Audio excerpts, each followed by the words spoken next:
Welcome to the Code Breakers. This is Paradox. It is September 18th. We got about 47, 48, 49 days to go. We're going to do a little bit of decoding Trump and Harris today. Trump life is truly under threat. We got to see if he's going to survive and make it to the election. He was going to do this yesterday or last night, but we ended up doing the Kamala speech or her sit down that she had with the NABJ, and it's going a little. I guess I wouldn't say it's going viral, but I wouldn't say it's going viral, but it is. It's getting clipped up. I did see a few people picking it up. I think maybe today, tomorrow, the next couple of days, it'll probably keep running. Seeing some of the right wingers grab some of it and clip it up, and on the left, then clip up it. But what happened? What's funny is that Joe Rogan had his comedian friend on their show, Tom Segura, and they went. That went. I guess you could say that went viral from a left's perspective because everybody on the left clipped that thing up and played the video of him saying that he was impressed by Kamala's debate speech that she gave. So I thought that was pretty funny.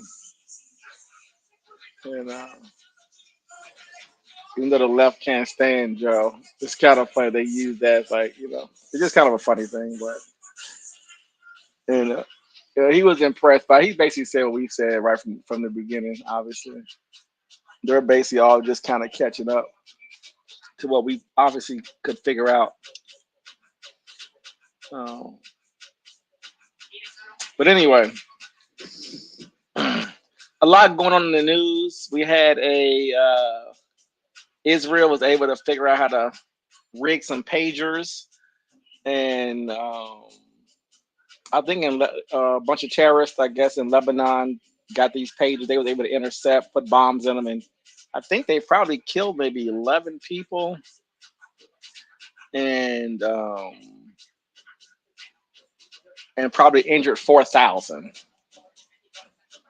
So I guess a lot of the terrorists got a hold of these pages and was you know and got set up and got blown up. It's real life. And what else is going on? I think Ted Cruz, they had a Senate hearing or something today. And I want to say, what was Ted Cruz was saying something today about, oh, anyway, never mind. He was calling some pro-Palestinians, calling them supporters of Hamas in a Senate hearing they was having today. Thought it was something else he was talking about. I cannot remember though. Something about Texas, but I can't remember. But anyway, there's also I also found a video. I haven't watched it yet. They're talking about Florida and Texas going blue. So I think I'm gonna play that video. We're gonna play a little bit. I didn't see any updates from Secret Service about Trump being assassinated. Any updates on whether they find out any more information or not? But he best to be careful because I'm gonna assume that they put a hit on him basically. So I don't know if he's gonna make it to November 5th at this point. We will see. So stay tuned to that at this point. I think if the court cases don't put him in prison, which, like I said, he's not going to jail. The alternative, and people on the right, we've been saying this for forever at this point. That it's only one other option, and they've tried it twice. So uh, hopefully he's not. He's a little bit smarter with what he does. But no, he's playing himself a little bit because he don't want to come off scared. He's going to make himself vulnerable, which is what he did. I mean, no one picked up on the story that Secret Service basically said he went off schedule. And you can blame them, you can blame him, pick a side basically. Um, but that's that with that. And we got a lot going on today. I'm gonna not try to be on here too long, but we got Trump is speaking. I got a video of him talking to some people right now, but he's also has a speech coming, I think, in New York. Kamala she's speaking at the Hispanic. I don't know if it's Hispanic month or whatever. So something with that. She's speaking at their convention or something today. I think yesterday was National Voters Day, but I can't remember. Somebody to let me know about that or not. What else is going on? I think Tim had a speech yesterday. I think in North Carolina maybe. I think he's speaking somewhere again today. So they're hitting the ground. They're hitting they're hitting the swing states pretty hard with 40. I mean, it's crazy that we have 40 some days left. Uh, I don't know if JD is giving a speech there or not, but I might can find an interview of him or something. He may have talked to somebody today because he ran the cover. He's already ran cover for Trump over the last few days on the left. But I think he might did a Fox News interview. I think today maybe, and I think I'll probably put a little bit of the video from the White House as far as the Lebanese device explosions. I know that America and Saudi is in some negotiations right now, and uh, what else did I find?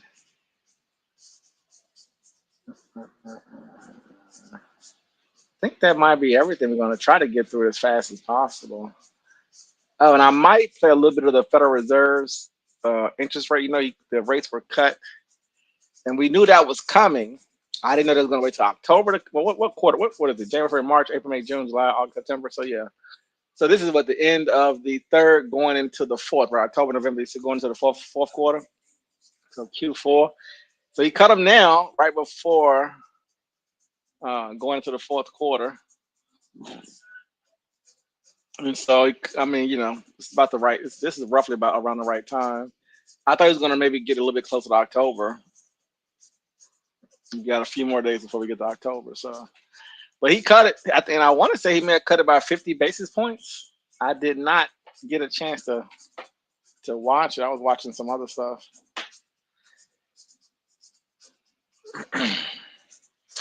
And that is probably going to be it. Matter of fact, let me see.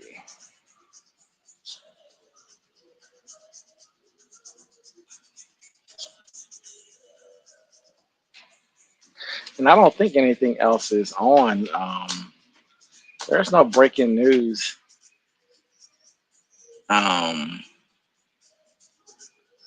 There's no breaking news that I can find. It's just FBI is still investigating, basically.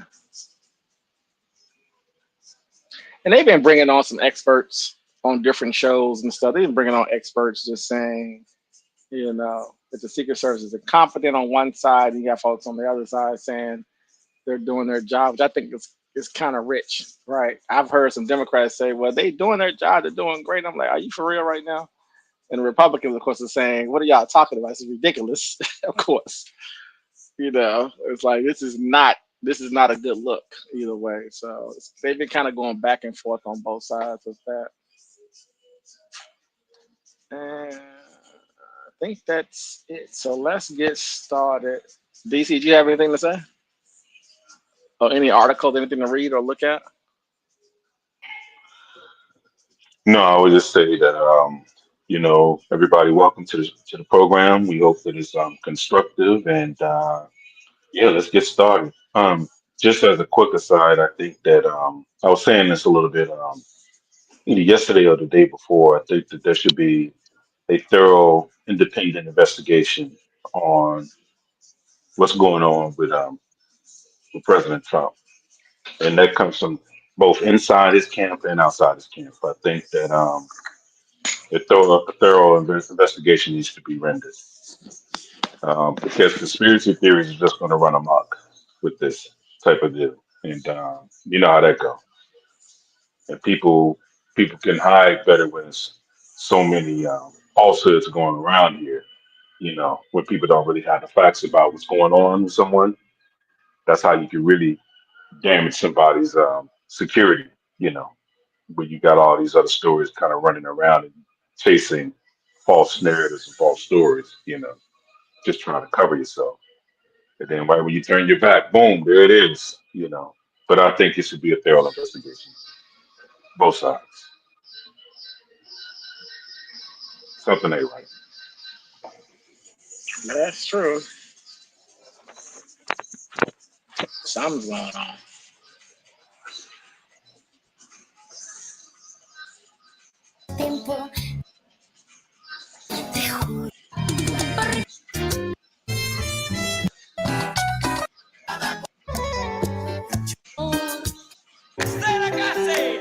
As we celebrate Hispanic Heritage Month, Okay, like that. Congressional. Muy buenas tardes a todos. Good afternoon, everyone, and I am so very excited to welcome you all to this very exciting special session at the 2024 Leadership Conference of the Congressional Hispanic Caucus Institute. Nobody's here to listen to me, so it is my pleasure to introduce the representative from the 13th Congressional District of the great state of New York and the chairman of the board of the Congressional Hispanic Caucus Institute, the Honorable Adriano Espaillat.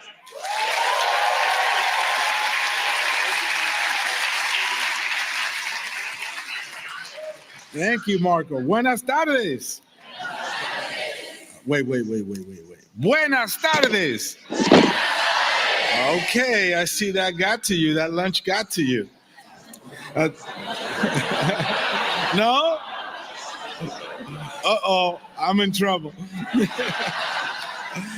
This week is a momentous week for CHCI as we celebrate Hispanic Heritage Month, welcoming over 2,000 of you, Latinos from across the country, and recognizing our legacy and the impact and our growing influence across the nation.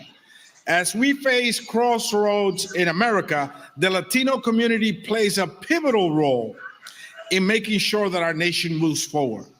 And at this crossroad, it is crucial that our young people, yes, you, our young people, register to vote and make their voices heard at the polls every time, and continue to lead on the front lines. This is how we ensure that our seniors are protected. This is how we ensure that we have high quality health care, our families have access to economic opportunity, and our freedoms are protected and safeguarded. We all know that our families deserve affordable health care, quality education for our children, and more good paying jobs for our community. The person I'm about to introduce will be the leader who is focused on our future, a leader who delivers for us, a champion who ensures that every person, each and every one of you,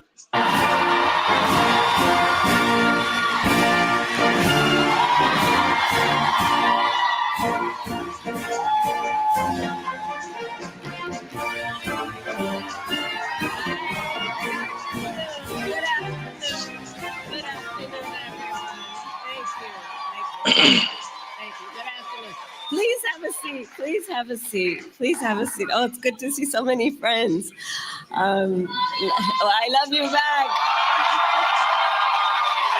I want to recognize Chair Barragan. Where are you? My dear friend, fellow Californian, I want to thank you for all that you do and all that you have done. CHCI Chair Espaillat, thank you for all that you are.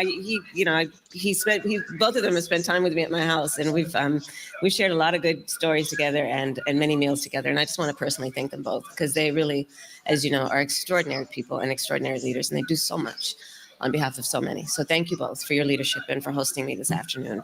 And to all the incredible leaders here, it is an honor to be with you again. And to everyone, happy Hispanic Heritage Month, which in my book is every month of the year. So this is a room of longstanding friends, and many of you know my background. My mother arrived in the United States when she was 19 years old by herself. And I spoke about it recently, actually. You know, my mother I was the eldest child. And as the eldest child, those of us who are, you see a lot of things. Daughters, my sister Maya and me. And to end a mental where basically about anything, much less injustice, right? Because why are you complaining about it? She would say, do something about it. And that's how I was raised. Do something about it. And those values have guided me my entire career. From, as you heard, being a young courtroom prosecutor in Oakland, California, we're Bay Area, 106.1 KMEL. That was our local radio station for hip hop. But doing that work, part of the background on why I became a prosecutor was actually when I was in high school, I learned that my best friend was being abused, being molested by her stepfather. And when I learned about it, I told her she had to come live with us. And I called my mother, and my mother said, of course she does, and she did. And so I decided I wanted to start a career and do the work of, in part, just doing the work of making sure that we protect the most vulnerable. And so I started my career as a courtroom prosecutor and took on those who would be predators against the most vulnerable. As Attorney General of California, I took on the big banks. DC, let me ask you a question. Yep. Go ahead. Let's remove everything. If we made her a neutral creature, no genders, no Right. race, no anything, no culture, no, just purely in a vacuum, right? Right. Stripped down to nothing but essence, right? Right. Right. Do you think it would be enough for someone to tell that kind of story, and should be a very difficult person to beat in any particular race in this country? Just that one little piece, The which is beginning part. going after the banks, going after the bank. That's your high level. Going after criminal organizations like the cartel, high level, and then a personal story about a neighbor's of a friend saying you're being molested by your stepfather. Come stay with us. That she stays with them, and then it inspires her to be a person which is a part of the community. Wouldn't that be? Isn't it strange that we live in a time where it doesn't have as much impact as you think it would have? It's a strange time, I think. Yeah, people are tired of hearing it though. I understand. I can understand why. Tired of I hearing mean, to what be honest with you, her introduction, as far as like, oh, then well, you need to get yeah, on. You should be watching. But then, I mean, that's not. I mean, okay, I mean, it's politics. I don't know what no, no, I no, don't know no. what that I means. no, I agree with you. What I'm Oh, saying though, what I'm saying is that well, shit, it should Obama. People have got tired of hearing Obama after the first 4 years, but that's just how it works. right. Regular people. That's how it works with regular people. What you're talking about is part of that though, because it doesn't have as much impact for people. People don't I'm really. not talking about her repeating it. What I'm talking about is, do we live in a time now? I'm not even talking about her. I'm saying that we live in a time now where people are giving you a very good story to say, well, do you remember back about how was it? You remember Joe the plumber, Obama? Yep. Do you remember when we were even younger and we would say things like anybody can be president, even if you're a farmer? Who was the peanut farmer who became president? Jimmy Carter. Right. And so it's interesting because I've always thought that growing up, I had that sort of novel idea of like anybody can be president, and it's good. We should have any type of American to be president. But it seems like the weight of the country and the responsibility of the planet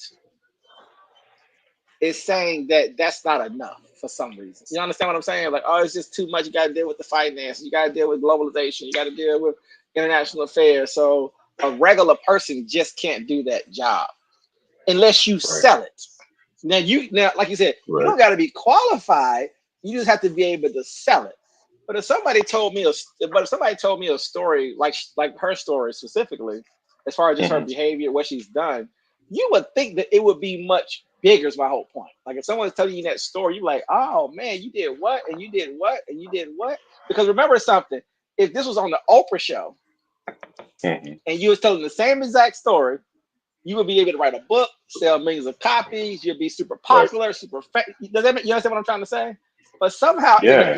in the political world, you tell a great story. It's like, well, okay, whatever. That's Damn. that's what I'm trying. That's what I'm saying overall. That it's soothsaying it.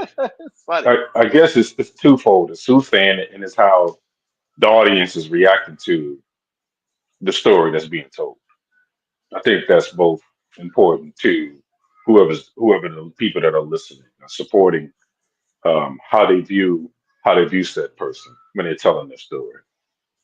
So I think the story can be It's told strange. by It's somebody. strange though. It What's can be Trump's told by story? somebody else. What's Trump? If we remove Trump, right? If we distilled him down and removed him out of the conversation, removed his gender and removed his race, and just talked about his essence, and we said, what is Yeah, this entity? Well, this yeah. entity, he comes from a billionaire family, silver spoon, Failed had businessman. Yeah. everything, has everything that he has everything has been given to him. Flies around on a private jet in Hmm. America, where half the country's impoverished. 90% is barely making it. How the Yeah. fuck is he popular? It's the it's the Make it perfect make sense. it's the perfect dichotomy. He's it's weird.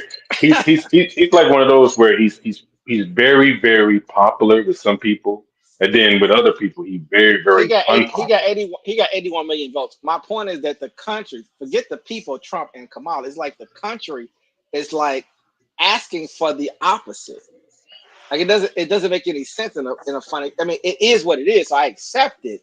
It's just a funny thing that if I stripped it all away and said, what is this and what is this, you would think that 90% of the country will obviously go with the person who is helping people who are being molested, who are being raped, who Hmm. are, Hmm. trying to protect people who are struggling, Right. versus the savage business person.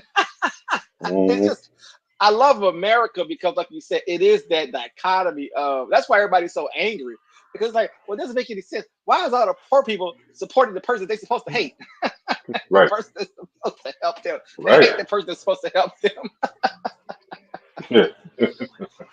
And my point, and Yeah. like you said, and then once you come out of the essence of it, and you start putting the layers on. Oh, woman. Oh, looks a certain way. Oh, from Hmm. California, from San Francisco. Put Hmm. people in jail. Talks a certain way, sounds a certain Talk way, a certain way, sound a projects a certain certain way, way.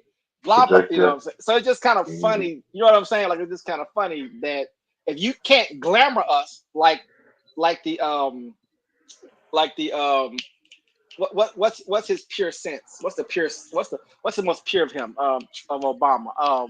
Community organizer. If you Like can't even glamour me, you can't glamour. Think about this.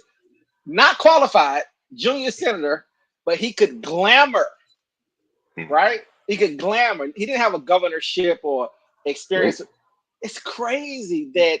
Anyway, I just thought it was just a funny thing. That's all I'm saying. Just kind of some things you would think would be a layup in a rational place. If we was like in a rational place, Trump Yeah. technically should be problematic, even if he's a quote unquote populist, which I don't agree he is, but we can go with that.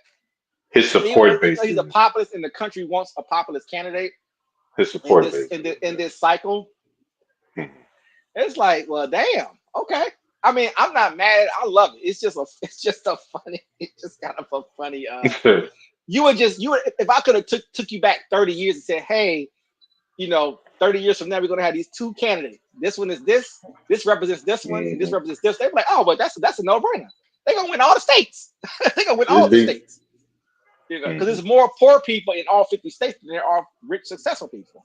There's more Mhm. people on benefits. There's more people who are struggling. There's more people who are even who Yep. have good jobs who are fighting to maintain the job, and they're one or two medical bills away, or they're one car loan, one foreclosure, one bankruptcy away. I mean, you're talking about millions and Hmm. millions and millions of people who, if they don't have everything tight, one thing deviates and they have to go get a second job, or somebody got to go back to work, or they got to go moving with their parents, right? Whatever combination you want to have. And then when you get, that's going to be the majority. And then once you get to that certain economic, I'm going to say 200 grand plus, 150, 180, $200,000 plus. Hmm. At that point, you're free in America for Right. the most part, unless you may be in New York or San Fran or somewhere. You're probably going to be most likely almost anything could happen. You could probably have enough to be able to deal with it, right? But you're talking about what? You talking about 5% of the population now, less than 5 actually. So it's just funny that you would think the people would, even if it wasn't these two people, even in the primaries and stuff, you would think that people would want to pick. But it's almost like we've moved past that.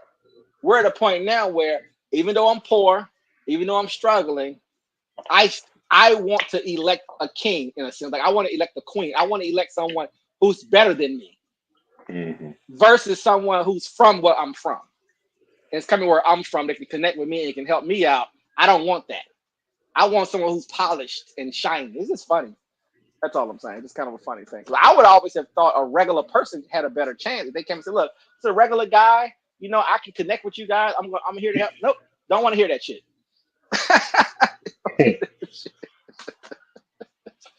I want the shiny object. and you know what's so funny is that it's on scale. It's not like it's a corporation or like you may want like somebody who's rich, who's a mayor for fun. Like it's entertaining because maybe was a famous person. So you made him a mayor of a town or something, right? But when you have 90 million people who are mostly impoverished, voting for not 100,000 a millionaire, 100 millionaire, but for a billionaire, it's just like I said, I've loved it since day one. Because it shows you to me, it feels like it shows you more of who the country is, regardless of their excuses, right? Oh, well, he's going to shake things up and blah, blah, blah, all that other nonsense, right? He's one of them. He says, you know what I'm saying? It's like, I'm one of them. I know all of them. I give them all money. Like, you know what I'm saying? It's kind of like, well, damn.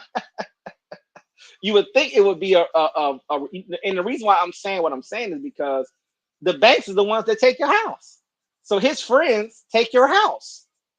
His friends charge those medical bills. His friend, you know what I'm saying? You can kind of go through the list and say, well, the people that go to his golf courses are the same people that is the ones that's taxing you, right? That's outsourcing on you, that's automating you, right? That's AIing you.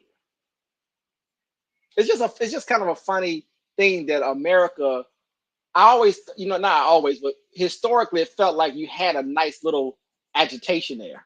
And then at some point, it seemed like we're all now, for the most part, we're all kind of a part of success and wealth.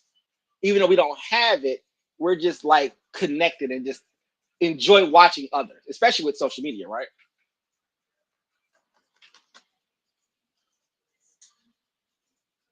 And deliver $20 billion for homeowners who are middle-class families who faced foreclosure because of predatory lending practices. I stood up for veterans and students who are being scammed by the big for-profit colleges, knowing and many of whom had an immigrant background and were just simply trying to do the best they could to invest in themselves and their family for their future, and the subject of awful scams. I have stood up in my career for workers who are being cheated out of the wages they were due, and for seniors who have faced elder abuse. And I say all that to say, you would think her saying that part right there, helping workers who were cheated, and that's a lot of that specifically tied to immigrants. I know a lot of immigrants legally and illegally, and they get cheated by companies. It is horrific. It's pretty bad. What happens? What happen? It's obviously been going on forever, but to know people personally who's been cheated out of 20,000, 25 bands, bro, it's crazy. Yep. I've seen people who are. I can't even go into that, but it's crazy. No protection, no insurance, no protection, no insurance, and right. Not that I don't want to tell any stories about it, but a lot of stuff that comes with that, and on and on and on. You know how they go, but a lot of it's repercussions to some of that, obviously, because things do get down and dirty. But it's it's interesting that type of stuff can't get highlighted more. And I keep wondering, is the American psyche in a place where even though a Bernie Sanders is telling you you're being fucked over, is that you don't want to accept feeling that feeling for some reason at this point in time? Because something of what she just said, that should work. If you think about it, right?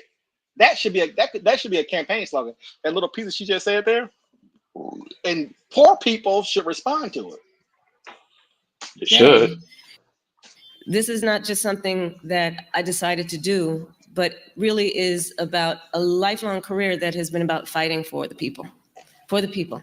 And for years, I have been proud to fight alongside the members and the leaders of this incredible caucus. In almost all of that work.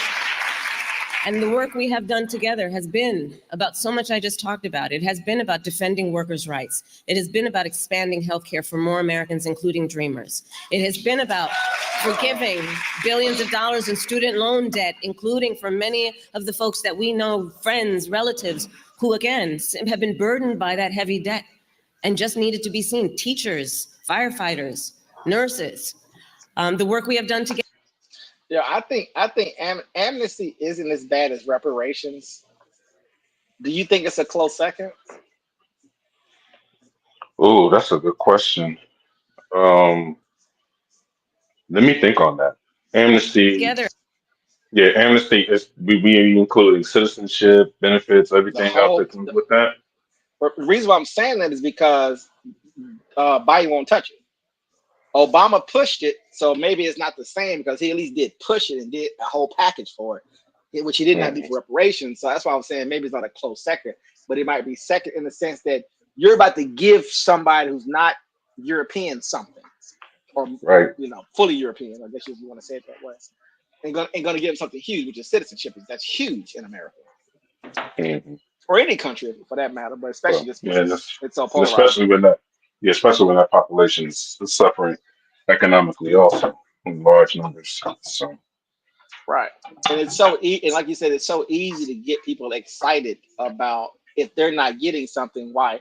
I just wonder. I honestly do wonder. Let me not say that. I'll be I'm not going to say it. Has been I'll to be create the National Museum. paradox.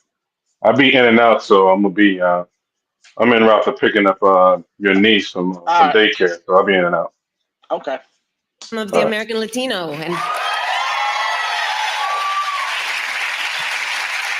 And of course, last year I was proud to be with a lot of the leaders here in Houston for the CHC On the Road Tour.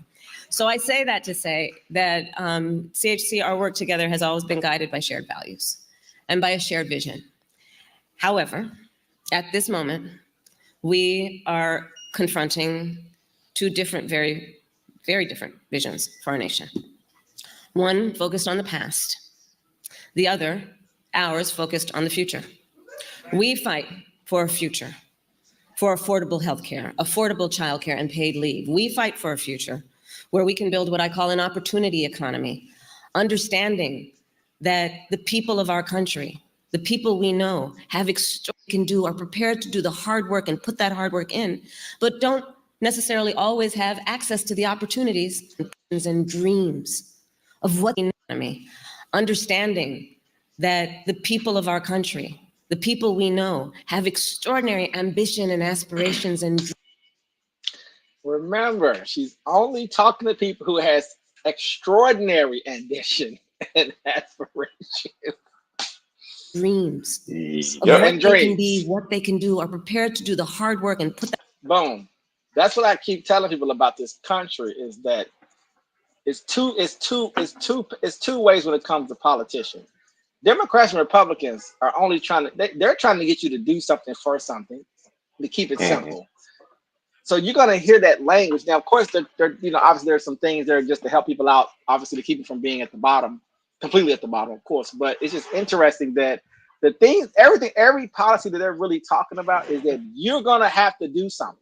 You're gonna have to be motivated because it's gonna be there for you, arguably, but you're gonna want to get it right, and it's gonna not be the easiest thing. You're gonna have to put the work in.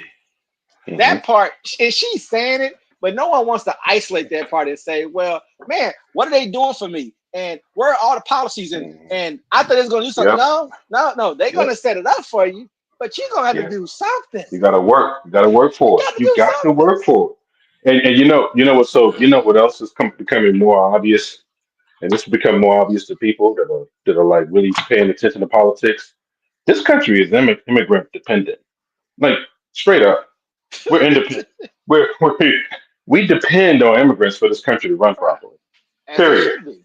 It's set up as it should be.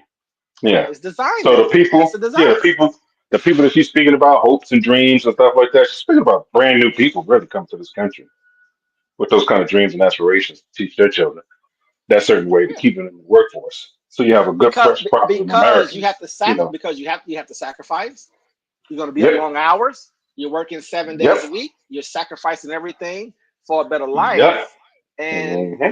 that's the reality of it. If you really want something, and even when Michelle and Obama would kind of talk about it, but they have to be careful, and they know they have to be careful because there's tens of millions of Americans who do not want to work, who are not motivated, who are Man. not ambitious, who are Whew. not prepared to work hard, and that's a reality that they know is there, and That's a they don't reality. really want. They really don't want to talk about it Whew. because even when you hear Biden does, I listen. I always listen closely to presidents, and they really don't talk about poor people, which is the majority of the people. They always Right. talk about the middle class specifically, or gutting the middle class, or getting you into the middle Right. class. Exactly. But my question is this though: how can, and I hate to ask this, but better question: can you motivate people? That's what can you really truly, or does it have to be in you, or does it have to get put in you when you're 7, 8, 9, 10, 11, 12, or I mean, I'm talking about on scale. So obviously, anecdotally, it could hit you at any moment, of course. But on scale, I wonder, like you said, outside of immigrants, because lots of kids are motivated in school, and of course, a lot of schools are so shitty and piss poor that they steal that from those kids.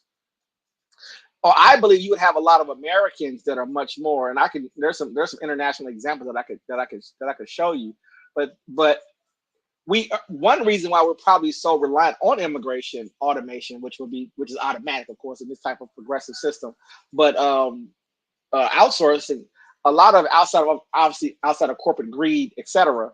And go and anyway, the one thing is that making us more competitive, which is putting kids in school longer hours, longer days, maybe 7 days a week, maybe coming home every once a week.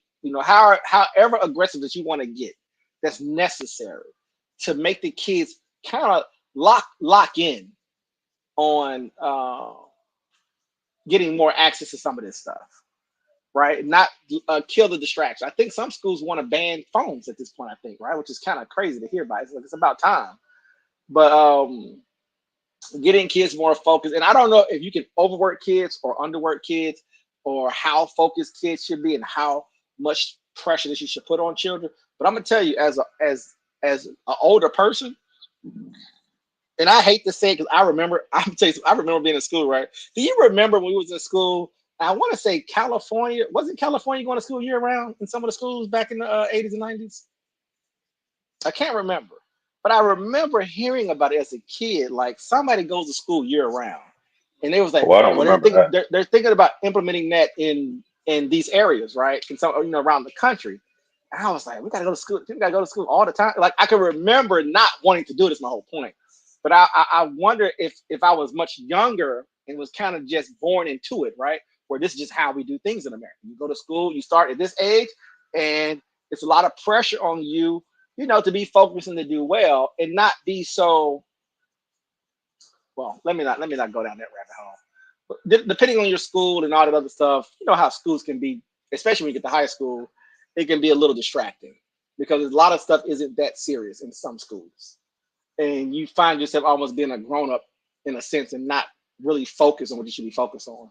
And a lot of people, I mean, millions of kids have to deal with that across the country, I think. And a lot of it is because you didn't get you didn't get a lot of the basics in second and third and fourth grade, right? And so by the time you're a little bit older, you're kind of fucked unless you're naturally smart, or you just happen to get focused, or whatever happens, right? But it's so much fallout, and I keep thinking to myself, is it not fallout? And it's just in my own mind, because it feels like a lot of fallout. What do you think? What is your brain telling you, DC? Do you think there's a lot of fallout or no? Based off of your high school experience, 4 years, would you say there was there 50% fallout, 10%? What would you say? And I'm gonna get back to this. I kind of got off subject, but Well, during high school years when we was in just high say the. school, I say 50 to 60%. I was almost one of them. Actually, it was a lot. But I went to city school, so you know what I mean. So I mean, some people that I knew that went to Yeah, different I was right. schools was I different. was right next to you. Shit. I Right. know, I know, I know. So you already know that, Around the but way. by the time we was in junior high, I mean, people were skipping whole days, skipping Yeah, school like I don't skipping want to school. tell too much, but right, exactly, of course. Yeah, so I mean, I would I'm just say saying, if you really think about it, if you could go in back, our generation, yeah, like 50%, yeah, fallout, yeah, about 50, maybe that's more, crazy. really, to be honest with you. Yeah, it was a lot. Most people that we went to when we started freshman year, we didn't graduate. They didn't graduate high school. Yeah, I mean, they may have came back and got GED, you know what I of mean, or course. got, Yeah, of course. and some of them even went to college afterwards, but they didn't Of graduate high course. school. Yeah, yeah, yeah. But I know a lot of like you people. said, but we knew on scale because even the ones that went to school that finished high school who actually finished college 10%, Oh 14, man, 15%, that's even lower. right Yeah, that's crazy. Yeah, so I would say 20% at the max. at the max. But yeah, because So then like I say, people finish at different times too. You know what I mean? of So it course, depends. no, of course. I'm just trying to do it from just that condensed time frame of say 24 or 23. Yeah, yeah. I give you a couple extra years on there, but maybe not But even, we, yeah, but I'm gonna tell you, 22, 23. it has improved tremendously. Like even the kids that are like going to like Yeah. sisters, a lot Oh of them yeah, yes, better. they find a path for them to graduate. So they have it's a whole lot better than it was. Yeah, no doubt And, about it. and I'm But gonna tell you why. it's I'm telling you still why I'm it's still asking. it's still it's still fallout, but I mean not as much Oh, I anymore. know it. You know Yeah, how I know it's Fallout? Because I go around. yeah, I'm in DC. I'm in Baltimore. I'm in the counties, all over, yeah, right? yeah, And I'm yeah. gonna tell you what. You know what? And I want you to, if you And haven't I enjoyed think it, Baltimore is probably higher than us still as far as their fallout rate. I I want would you to say imagine. that. I want you to do this. Though. I don't know if you've been noticing this. I've been purposely looking around and tracking people under the age of 30, just to see. Because you know how they got this a lot of this talk out. I know they got statistics and stuff, which I don't really care too much about it when it comes to this stuff. But you notice how they would say Right. like all the kids are in the house, or they don't socialize and all that, right? So I'm riding around looking at lines at the clubs. I'm certain spots, all type of spots, strip clubs, regular clubs. They look like I see all young people having a good time, and I was looking at jobs. So I'm seeing young people under 30 driving. I seen a guy driving a trash pickup truck. I seen a young woman that was in Baltimore. She was on the little they got these big giant vacuum cleaners you drive around the city in with these big giant hoses on it. She had to be, I don't know, 23, 24. And I was just noticing that because the kids gonna have to work. You know what I'm saying? And it's just kind of funny that when you're online sometimes, the way people talk about some things, or even how the media portrays young people. I'd be looking out for them now, just a little bit more observant, like, oh, okay, so y'all are outside, y'all are out doing things, y'all have to get some, you got to go to work, you got to do things, you got to be a part of the system. And so, and I was talking to some people who know some folks who do some stuff online, and they get a lot of young people that have to call in. They need help for certain things. You know what I'm saying? But they're young. They're like 23, 24, 25 or whatever. They have to call in like a grown person and like get help with stuff, right? And Yeah. so it's just funny that they have to grow up. But sometimes I'll be online so much or be watching the media and looking at numbers. I'll be thinking like, do the kids go outside? Are they playing video It- games all day? I'm like, oh, you they know, actually do come. They actually are outside partying and having a good time and hanging out with each other. They're not all on their phones the whole time. So this is what I call like to me the this is my opinion. This is only opinion. Like because you remember how I used to kind of like I used to love to debate people over money and people that talked about financial freedom and all this type of I used to love that. I used to love crushing dreams and whatnot. yeah, But I think that I think what I see now, if I'm just being totally observant, it's just the death of the entrepreneurial spirit to a degree. Um, people just not that invested. They want to have their own type of autonomy to a degree. They want to make money too, but it's not. How can I put it? Um, like when we was young, dudes was just trying to get the bread and cream. I mean, just trying to do anything to get money. I mean, legal, illegal, whatever. They had to have it. And I think it's more. There's so many different avenues on where you can actually get money that maybe that's not such a pivotal point for the youth. Because I pay attention too, like just Well, some of the I would just people. observe and see them. They come out. They actually go outside. I was just talking about that part. They go Yeah, outside. I thought they I was just play just video I games was all just day and about just no, just take their phones. I was just about to speak about that because like Oh, you see the next generation of them just kind of like they're really out. They do activities outside and stuff like that. Like like I told you, Anacostia Park. Like they're out there like children, kids, skateboarding, doing all these things. They're outside. They're making it a point to be the touch grads as they say now. So no, it's a reverberation of it. I wasn't paying attention to it. I was just sort of just hearing people online and in the media talking about it. I know they're trying to do the whole country, of course, the whole scale. I'm anecdotal, but I was at the fitness club and I seen some teenagers playing ball. Like I thought you're supposed to be. I asked them. I said, "Why aren't y'all playing video games or something?" They're like, "What are you talking about?" Like, okay. So I just thought it was pretty funny that the kids be coming out. They're not all in the house streaming and stuff all day long. That's all. I thought it was pretty funny. That hard work in, but don't necessarily always have access to the opportunities to achieve and realize those goals. So I see in America where everyone has an opportunity to own a home, to build wealth, to start a business. I believe in a future. We together believe in a future where we can lower the cost of living for America's families so that people have an opportunity not just to get by, but to get ahead. And so with the work we have done together and going forward, we will continue to lower the cost of groceries, for example, by taking on something that I think is very important to deal with, which is price gouging on behalf of big corporations. I'm just gonna say this. I don't believe you, but okay. I've seen that happen before. Many of you who have and are coming from states where we've seen extreme weather conditions in California, wildfires in other parts of the country, or even in the pandemic, where people are desperate because of these kinds of emergencies, desperate for support, and then some, corporation, and it's very few of them that do this, but then jack up prices to make it more difficult for desperate people to just get by. We need to. I don't know about what she just said. I don't know I don't know what she's doing. What is she talking about? Did she first blame all corporations and then took it back and said just a few? No, they're all doing it. What is she talking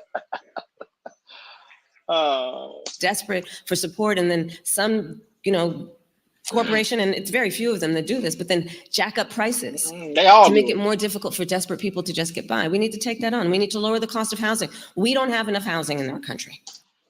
I want Can to you know pause it? Can you what pause are it? you gonna do with Can you- what are you gonna do with desperate people? What are you gonna do with those people? What does that mean? That's an interesting thing that they wrote in her speech. Desperate people. What does that mean? What are you talking about? Can Desperate you people. can you pause it real quick? Just pause. Just pause. Oh, so this is what I overall think that this is what I'm saying about the death of the entrepreneurial, right? I think that it's going to just come to a point where, I mean, she's selling hope, right? She's basically being anti-capitalist. I understand why people would say, communist, No, socialist, she's whatever. not. She's a capitalist. That's not. What are you talking about? I She no just no talked no, about but starting businesses. what I'm saying, no, hold on now, hold on. What I'm saying is trying to get the government involved and trying to Government's involved in regulate everything. pricing and stuff.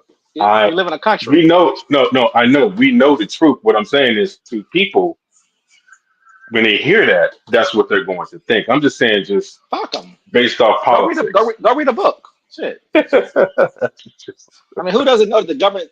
We have a nation, a country. I mean, I don't understand. The government's involved in everything. What else makes sense? I don't think people understand how involved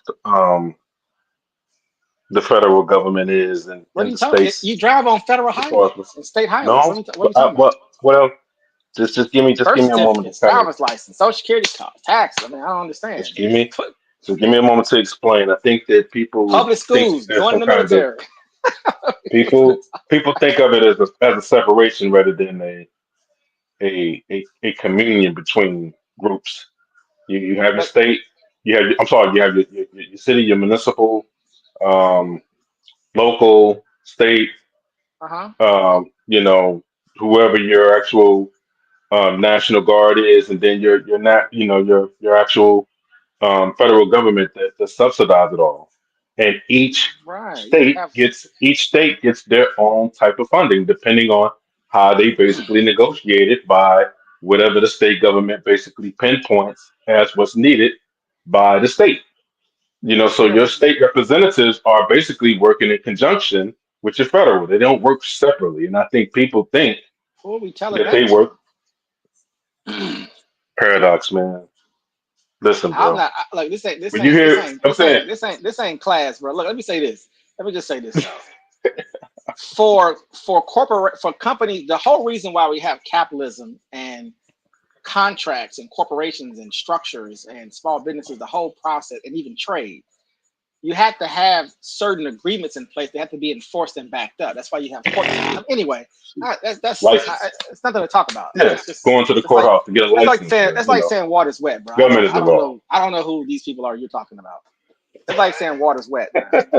That makes no sense. I'm trying to tell you, man. I don't know who you're talking about. I'm not talking to those people. I don't know who they are because what are we talking about? You drive on federal highways. So who are you talking about? What are we talking about right now?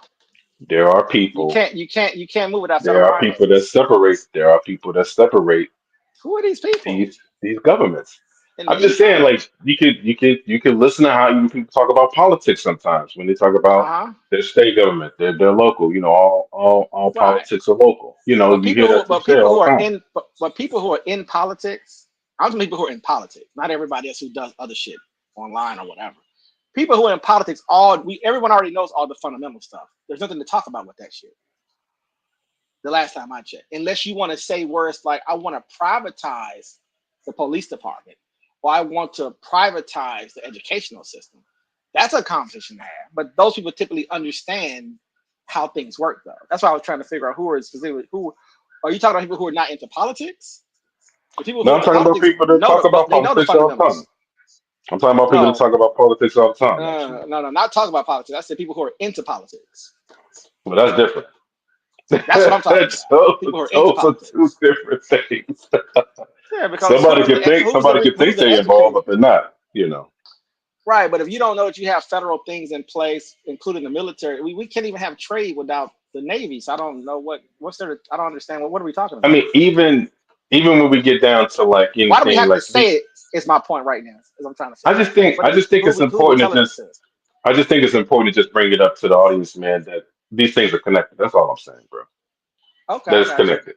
That it's That not as separate as you think it is. Like the state doesn't work at full autonomy. When people say, the state has their own, who would not know that? man, listen, bro, there's a lot of people that don't know No, that. no, no, There are a no. lot I of don't people know. that don't know that.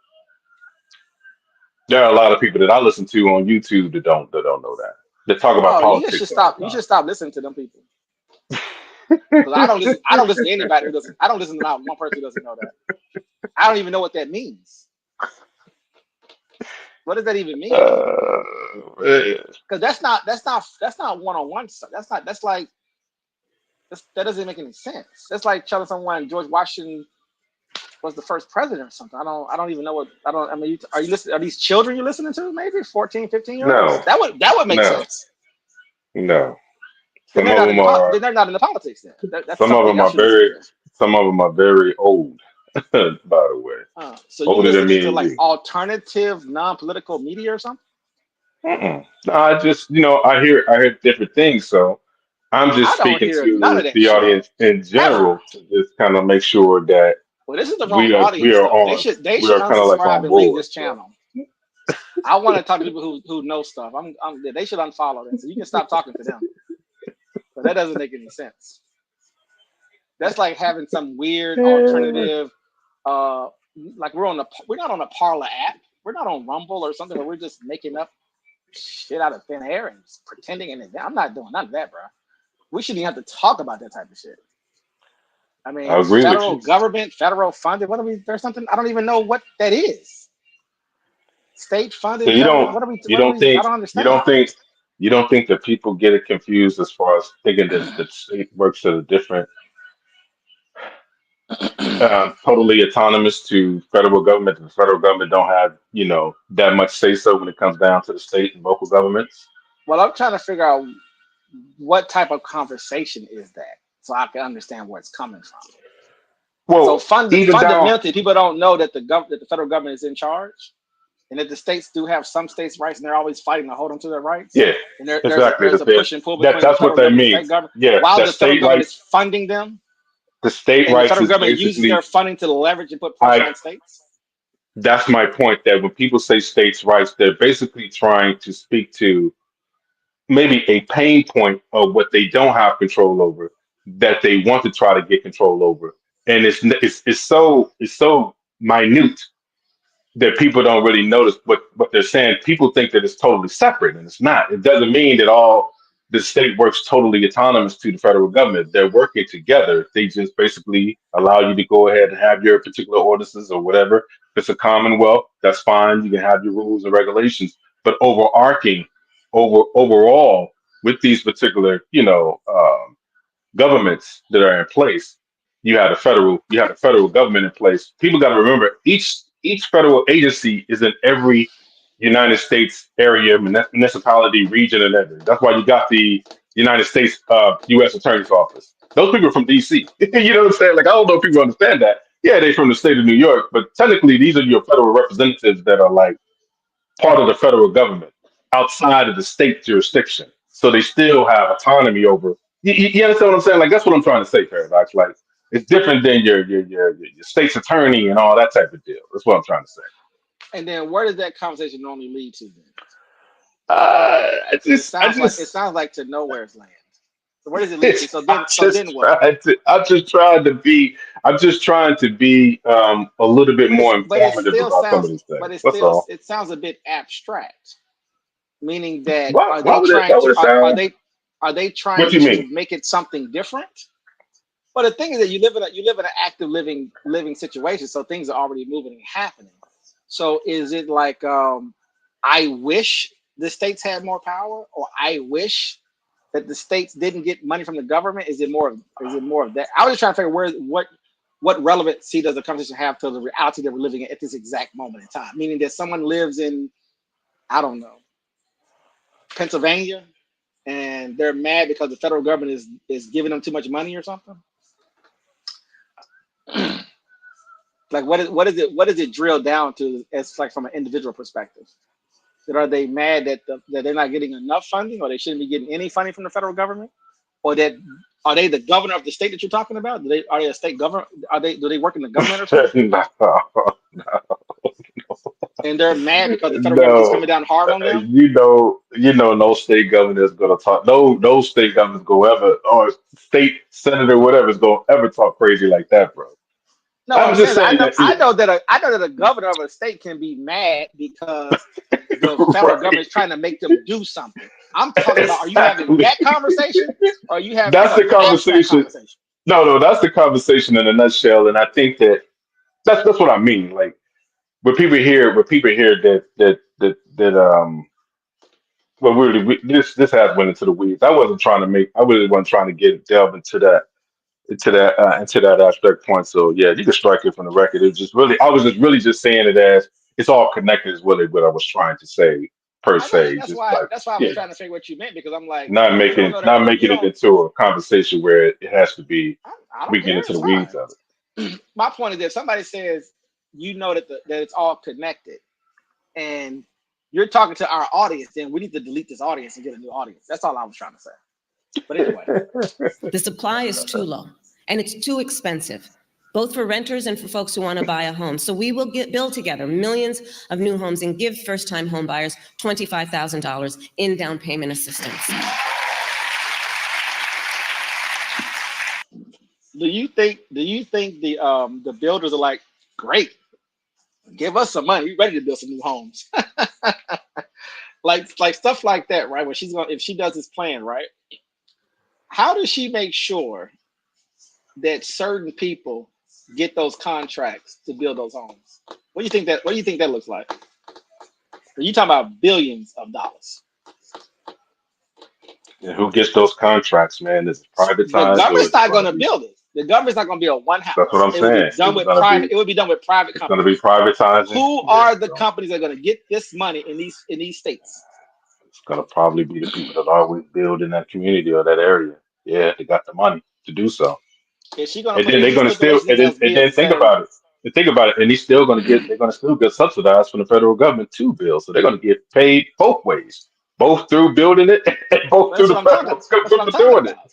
No, what I'm saying Yeah, is that when she that's going to said be that, crazy. the builders know that they're going to be building the building. My point is that is she going to make sure that certain people will be on these contracts, that certain people will have access to build as well, even if they need to be trained on how to build and trained on how to set up a company to be a builder?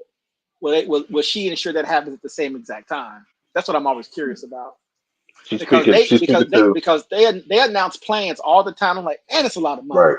And then She's when I speaking sit to the there and Hispanic. research it, She's speaking to the Hispanic caucus, right? yes. Mhm. Now go ahead. Because look, people just want to get their foot in the door. My mother worked hard. She saved up. It wasn't until I was a teenager that she was able to buy our first home. And the American dream is elusive for far too many people increasingly. And that's why it is part of my perspective that let's just do the work of giving first-time home buyers a $25,000 down payment assistance. Let them get their foot in the door. We need to lower the cost of healthcare.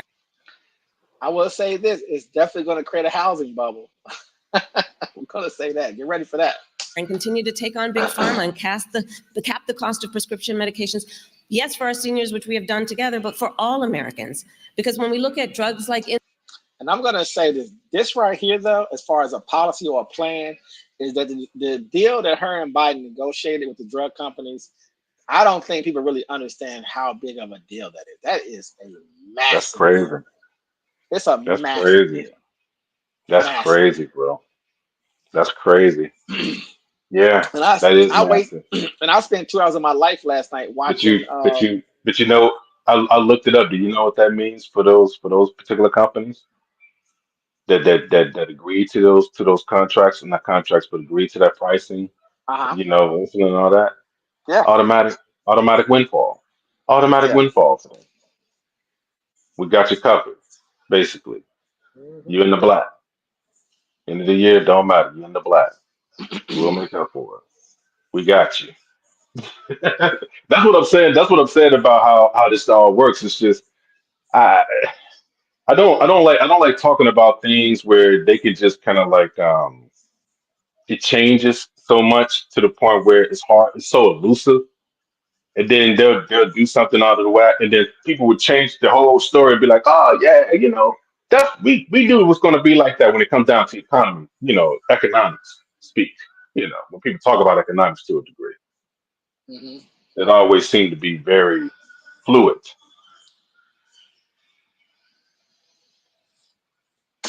insulin. Everyone here knows. First of all, Latinos are 70% more likely to be diagnosed with diabetes. And with the support of CHC, we were able to cap the cost of insulin at $35 a month for our seniors. In fact, recently I was in Nevada. I'm in these streets, let me tell you, I'm everywhere. But I was recently in Nevada and a woman came up to me with tears in her eyes and she showed me the receipts for her mother's insulin. And she showed me many papers and I said, tell me what these are. And she said, well, these are the receipts and I want you to see where it used to cost us hundreds, if not $1,000 a month, but no more. The work we are doing together, the very purpose Huge. of CHC and all of the leaders here includes having a real impact on real people. And I have the blessing of being able to travel our country and see it every day. It's extraordinary work that is happening because of the leaders here. We, because of our work together, have finally given Medicare the power to negotiate lower drug prices with Big Pharma. And understand, if my opponent, Donald Trump, wins, his allies in Congress intend to end Medicare and end Medicare's negotiating power as they remind us again this week, they are essentially saying, check this out, because you have to ask why, right? So why would you want to end Medicare's negotiating power against Big Pharma? And essentially they're saying that it's not fair to Big Pharma. That's essentially what they're saying. But I'll tell you what's not fair. What's not fair is that our seniors for too long have had to cut pills in half because they cannot afford their full. Hey, you know what I was thinking, DC? You know what's funny? Would you know how they made that cool nickname for Steph Curry? What do they call him? They call him the babyface assassin. Do you think if she was a different type of person, and when she's talking about basically going at big companies, going at cartels and stuff, do you think that she would have gotten a nickname? Because she likes because she smiles and she laughs when she's talking about a lot of things, but she does it while she's talking about doing some very tough things. I'm surprised that no one has ever given her sort of like a name to kind of like deal with that, the laughing and smiling. Like the smiling prosecutor or the laughing prosecutor, you know what I'm saying? But while she's laughing, she's destroying you, or it's just funny that how sometimes I was thinking about some of the just old westerns and lawmen. Yeah, It's different people in different laughing. positions that they get. Yeah, She laughing like at you, but Donald Trump is Teflon she's Don. dicing you up.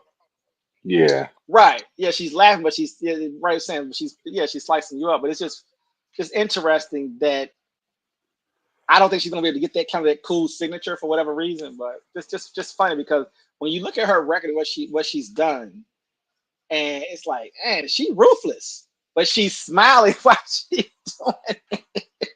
Because I could tell that if she gets in the office, I would be shocked if corporations don't be nervous. I'd be shocked, to be honest with you. Medication. That's not fair.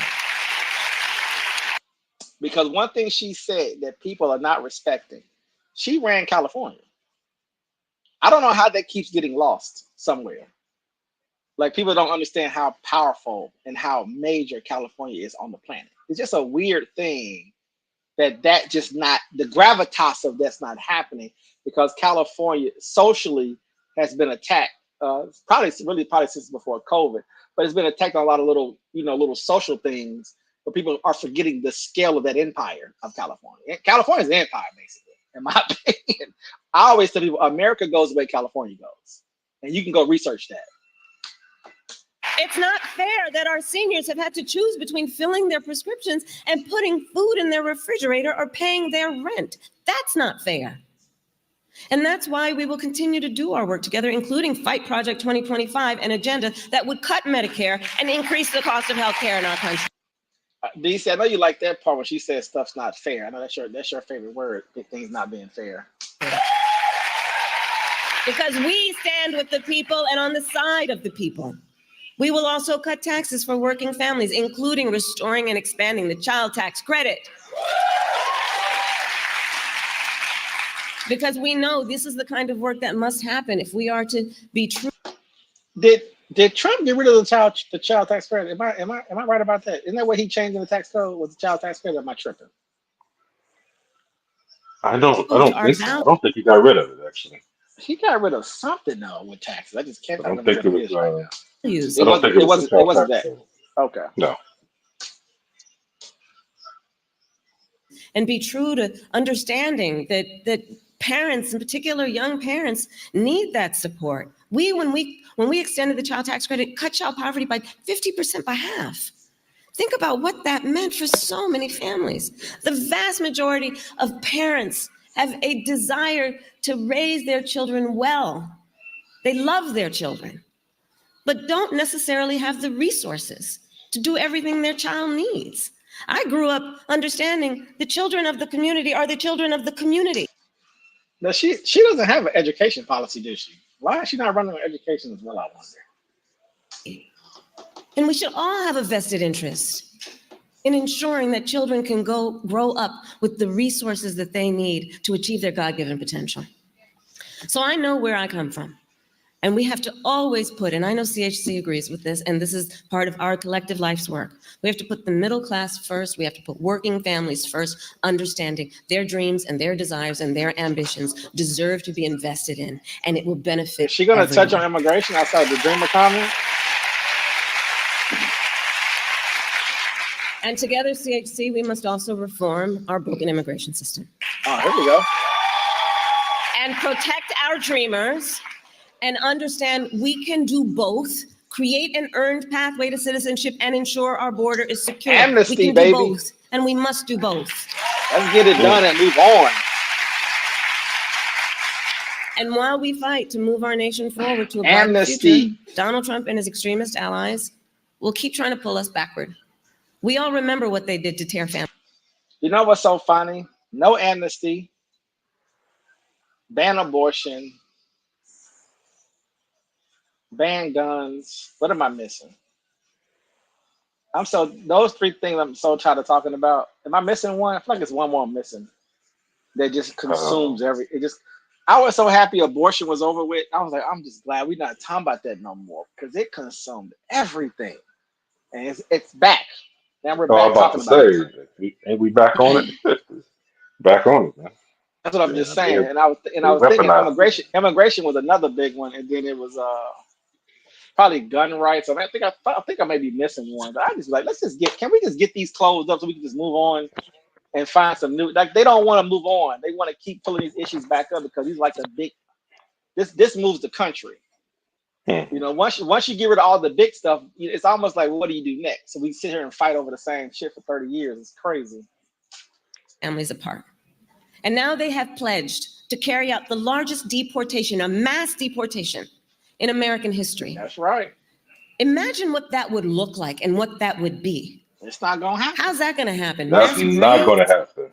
That is not going to Massive happen. detention camps? Pause it real quick. What? Just pause it real quick. You know how extensive and how that would just, I mean, you talking about taking kids out of public. I mean, that's just not gonna happen, bro. It's just not gonna happen. That's not gonna happen, man. Even when you try to threaten it like that, like it would be so kind of lost in the sauce. People will forget about it.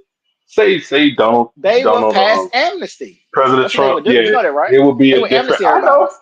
It's because it's easier that way. Yeah, it's just you streamline immigration, which it should have been streamlined a long time Yeah, ago. 30, 40, 50 A years ago. long time 100 ago. years ago, really. When Ronald Reagan first had, you remember I forget the child's name. Remember they were coming over from Cuba with the boat back Yeah. in 82, 83, and they Yep. died, parents died coming over here and all that to Yep. Miami, and then Elian Iglesias. should have did it then, man. Should have did it then. Just get it over with because now it's such a painful process. It's so convoluted. I Waste remember of money. Bill O'Reilly.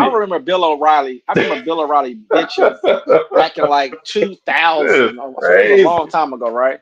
He was bitching about Mexican flags in Arizona. I said, I guess y'all don't talk about that shit no more. But I was thinking to myself, even when I was a kid, I forget what show Bill O'Reilly was. I don't know if he first started doing it back in like 2002, 2003. I forget when. But even back then, and even younger, if you was paying attention with history, you knew that half the country was Mexico and Spain. And so to say that they got Mexican flags, I'm like, oh, what does that mean? If you live in New Mexico, just put that in context. It's crazy. Man. There's somehow Western America has been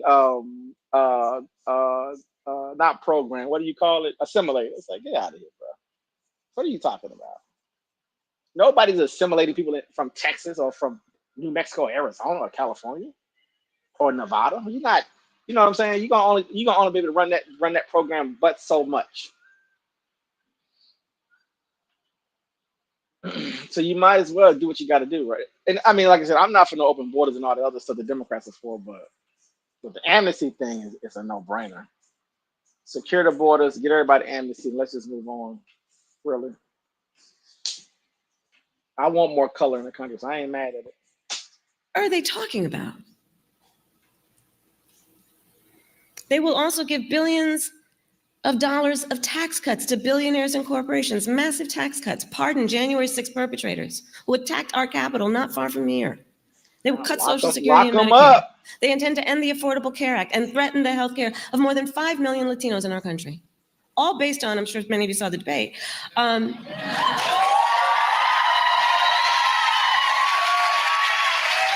on that point about the Affordable Care Act, all based on concepts of a plan. Concepts. Their Project 2025 agenda. Do you think America wants to elect her? My gut keeps telling me no. It's just telling me no. Not based off of anything, just that, I asked myself that question with Obama. Obama was glamoring so hard, though. It was so insane. I think that I don't know if you could even stop it if you wanted to stop it, regardless of your race. But because I know they're trying to kill Trump. So that's that is what it is at this point, I guess. But as far as her, do you think the country, when they really said, but I listened to not a think tank. I listened to what do you call those groups? What do they call those groups? Where you study them. Not circus groups. What's the word? Focus groups. Yeah, focus group. Yep. I spent a couple of hours listening to a focus group. Yeah. In the 7 swing states, they were talking to regular people, all Europeans, and to listen to half and half gender, and they were asking straight questions: who do you like? Who do you prefer? How do you feel about this? How do you feel about that? What are you thinking? Can you see this person's president? Can you see that person? Why can't you? Why can't you? I mean, like 500 questions, right? It was really good. It was draining. That's why I couldn't do a program last night, because it was just like, oh, I'm just burnt out on it. But it was shocking to see what the women were saying. It was shocking. I was gonna call you in the middle of the night and just play it for you and just put it on my speakerphone. No, I've been doing a deep dive on white women in particular. Shocking. Yeah, I just don't trust anything. They make my head hurt. I don't trust anything they say, bro. I don't care what. I just have to. I have to look at them and see that. I gotta look at body language. Like something. Yeah, it's something else. Got to tell me the truth. Not what you're saying. I can't. Yeah, I'm not gonna pay attention to what you say. It's a lot. Not at this point. But no, they were telling as far as what they consider the truth. They were telling their particular truths, and when you hear them explain what they do like about her, what they don't like about her, what they like about Trump, I should have wrote some of it down, but I was just surprised that just how they talked about her and how they see her. Like you said, I can't make you see what I see. That's why I like focus groups, because you get a real sense of like regular people, and when I say regular, they could be making 150 grand a year or making 30 grand a year, or be unemployed, but just regular folks within any particular class group. Just hearing them talk about stuff, just talking and explaining how they feel, what they see, or what they know. I mean, super uninformed, which doesn't make any sense. You're watching politics, you don't know anything. And I'm thinking to myself, do you think Trump and Kamala is going to give you a 100-page dissertation? You know what I'm saying, on the process of farming for corn in Nebraska? Like, what are you asking for them to give you for you to need more information about what? Democrat, Republican, cut taxes, raise taxes, funding for schools, no funding for schools, right? Like say like how it's cut and dry. You said it. Like, what are you not knowing? What do you? You said it. You said it yesterday. President Trump runs on like three fundamental things: your fear of the other, which is immigration. Cutting tax. He lies to you and tell you he's going to cut taxes for you. He's going to make things affordable, right? Not anything that's tied to any kind of policy or anything that he's going to do.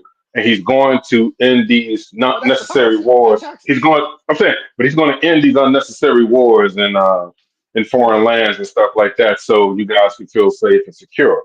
And he's going to create tariffs and put tariffs on China and Russia and all these other places, to get us back to the economic standing that where we belong. So it's a very simple way of kind of cutting through the fat of trying to explain things the way that Kamala does. And like to me, Or I think Democrats that in general. yeah, it's a democratic thing too. Yeah, that's Yeah, true. they But explain that's things. why. Yeah, that's why most of them are lawyers. Right? Yeah. Just, they they get into they get into their bag and get into their dissertation, and they got to explain stuff. I mean, I know how it is. I'm a political Yeah, science but major but myself. she's not saying anything. Remember something. These weren't 14-year-olds. So everybody was between mostly 30 and up, 50, I 60, get and it. then a couple of people were in their 20s. My point is that they're informed people, but they're saying that they're not informed simultaneously. They're on streams and programs that teach you and talk about politics every day. But at the exact same time, they're trying to say, well, I haven't been convinced on what Trump is saying because I don't know what he's talking about. And then the other one's like, well, I don't know what Kamala's saying. They're not being very specific about what they're. I'm just like, oh y'all just want attention. Swing voters and undecided, they just want attention, bro. That's what I came to the conclusion. They just want attention. It's 40 days left, and you still asking questions. You haven't made a decision yet with 40 days. Come on, man. So I think they're lying. I think they've all made their decisions, to be honest with you. I just thought it was a funny focus group just because just hearing people trying to like explain, like, instead of saying this, right? I want these things for myself. Who can get the closest to what I want for myself, right? Or for my mother or for my family members. You see what I'm saying? Or for my neighborhood, and which is going to be obviously a lot of that's going to be state based. You understand what I'm saying? But like I want a lot. It's just like, well, what are y'all asking for? Because if I would say something like, well, I want the country to be protected. Well, both parties are going to do that, right? So a lot of things is a wash, and something. And I said, well, what's left? Then that's where your economics come into play. My point is this though, that these people don't it's like it was just kind of a funny thing. I'm like, y'all don't know. Then why are y'all even on here if you don't really know what you want as a person, which will align, which will make it very easy to pick one or the other. You understand what I'm saying? And then you had other folks in the who's in the focus groups who said they're just not going to vote. You also Right. had those folks too, by the way, who are just not voting at all. They're out. And then you had a couple of folks who are going to just vote down ticket. They're not going to vote for president. Yeah. To answer your question, I think it's more of a vote for not for Trump than it is for Kamala. But I think there is a vote that she has. There's kind of like a strong contingent of people that are voting for her also. So she's energized that particular base within the so-called Democratic side of Well, things.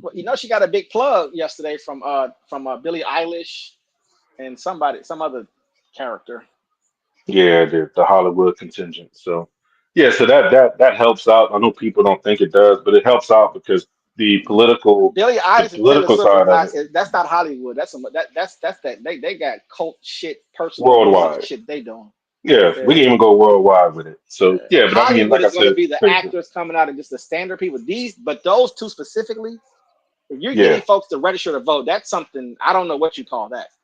That's something different. Now, if they can make them vote, that's going to be even more powerful. Because generally speaking, like you say, it brings attention to it, but it's not going to get anybody to necessarily register or go vote, right? It's just something to say. It's just something to say, hey, we're being supported by such and such, but it doesn't really translate from what I understand to votes necessarily. But if you got someone that can go and get 500,000 people to actually register to vote, and if you Hmm. can get them to early vote or go vote, period, and they're young people, that's a Yeah. big deal. Now we And and have and and about guess and guess who they're going to follow? Guess who they're going to follow when they vote for whoever they're voting for, yeah, they're whoever mostly that gonna person. Right. follow. Yeah, they're gonna go wherever she's going for the most part. Right. You get some other Right. fallout, but mostly yeah. And the thing Yeah. is that when you Mostly. look at all the voting blocks, you say what there's 40, what is it, 30, 40 million? What is the breakdown for? We have voting blocks that are also going to make major moves as well. You know what I'm Mhm. saying? If you look at the Latino vote, the Catholic vote, you know, etc. You sort of see some of these other blocks that are obviously they're also moving here, shifting here and there. I was surprised to see that the Catholic vote was kind of split down the middle. Actually, I saw some data on that. I was surprised how close that was. But I also see some numbers where Latinos are moving more towards Trump, which I'm surprised about. But I don't really trust those numbers. So Yeah, I don't believe that, bro. I don't believe that at Yeah. all. Some of these numbers I don't believe, of Yeah, course. I got my own yeah, opinion about it, but I think that I think people are going to be surprised at how many non-white people, other than black people, non-white, non-black people, going to end up maybe swinging her way. I think it may surprise some folks. Not to say that she's going to get the majority, well, of she course, but talking I'm saying that a she's going to path to probably be getting more towards. Dreamers and a path to citizenship gave Obama a bump. If you look at his numbers Right, in 12. right, So him right. pushing the Dreamers, him pushing those things, or even in 08, that's gonna move the numbers hmm As long as you create a because you pathway to citizenship, right. yeah. And before you had Republicans who also wanted to create a pathway, but hmm now we've shifted away from that completely on the right, of Yeah, so course. even though like what President Trump is talking about, doesn't mean that he's going to automatically do that. By the way, I mean I know it's completely a fear tactic. It's completely a fear tactic to come to solidify his base. Automatic He's just trying to keep them deportations, motherfuckers under control. right? Automatic deportations day one. You know, like we're going to be kicking kids out of school. We getting everybody up out of here. We And kicking people off the construction politics. sites. That's what I'm saying. Like all the construction sites that are up, you know, don't care what's going on. You don't got your papers. You got to go back home. You You ain't should. from I'm here. gonna see can I find that JD I Vance would video. love to see that. By the way, because I'm gonna tell you something. A lot of poor white people want to sabotage our country.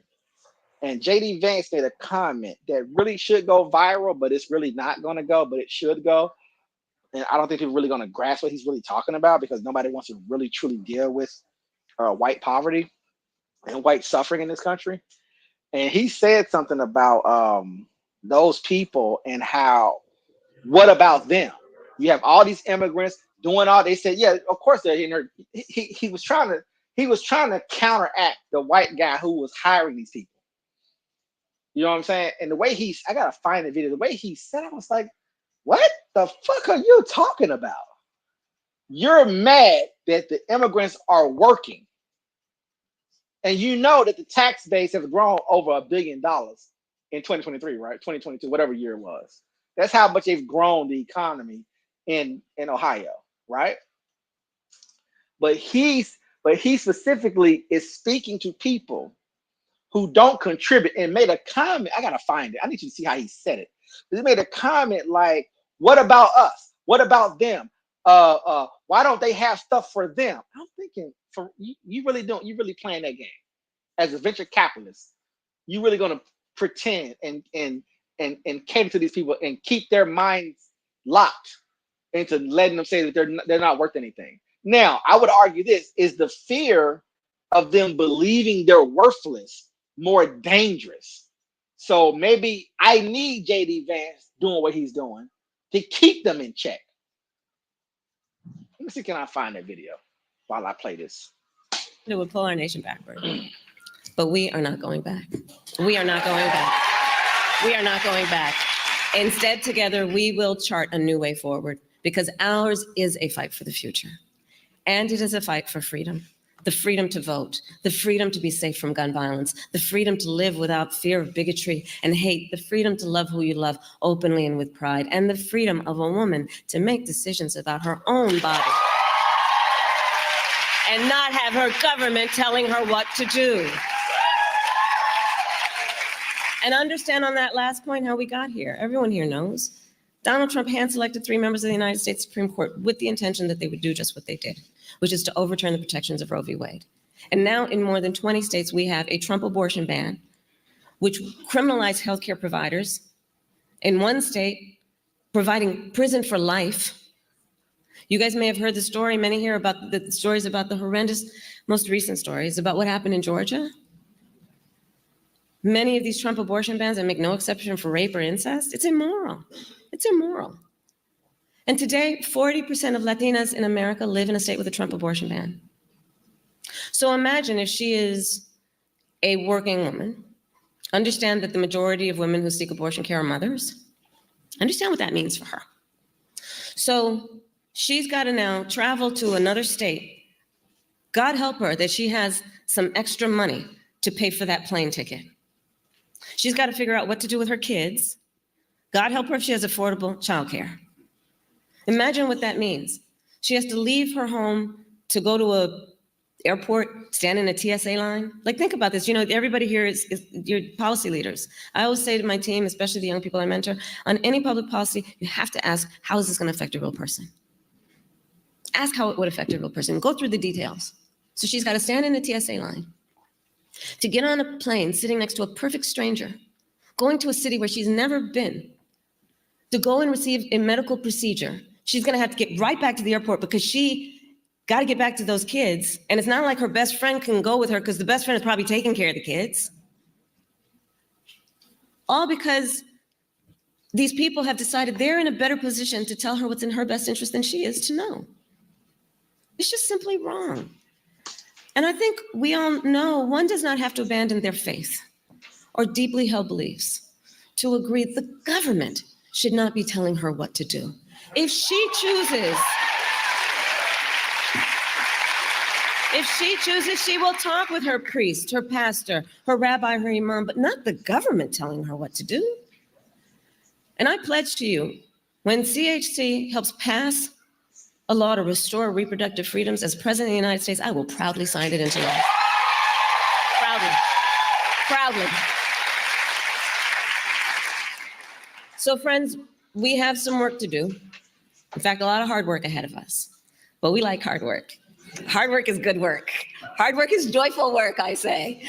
And I truly believe that America is ready to turn the page on the politics of division and hate. And to do it, our nation is counting on the leaders here, your power, your activism. And so I thank you in advance for your work to register people to vote and get people to the polls. Each of us has a job to do. As we celebrate this month, we know we stand on broad shoulders of people before us who have passed us now the baton. Those heroes who fought for freedom, who have now passed the baton on to us. And the bottom line is we know what we stand for. So we know what to fight for. And when we fight, we win. God bless you, and God bless the United States of America.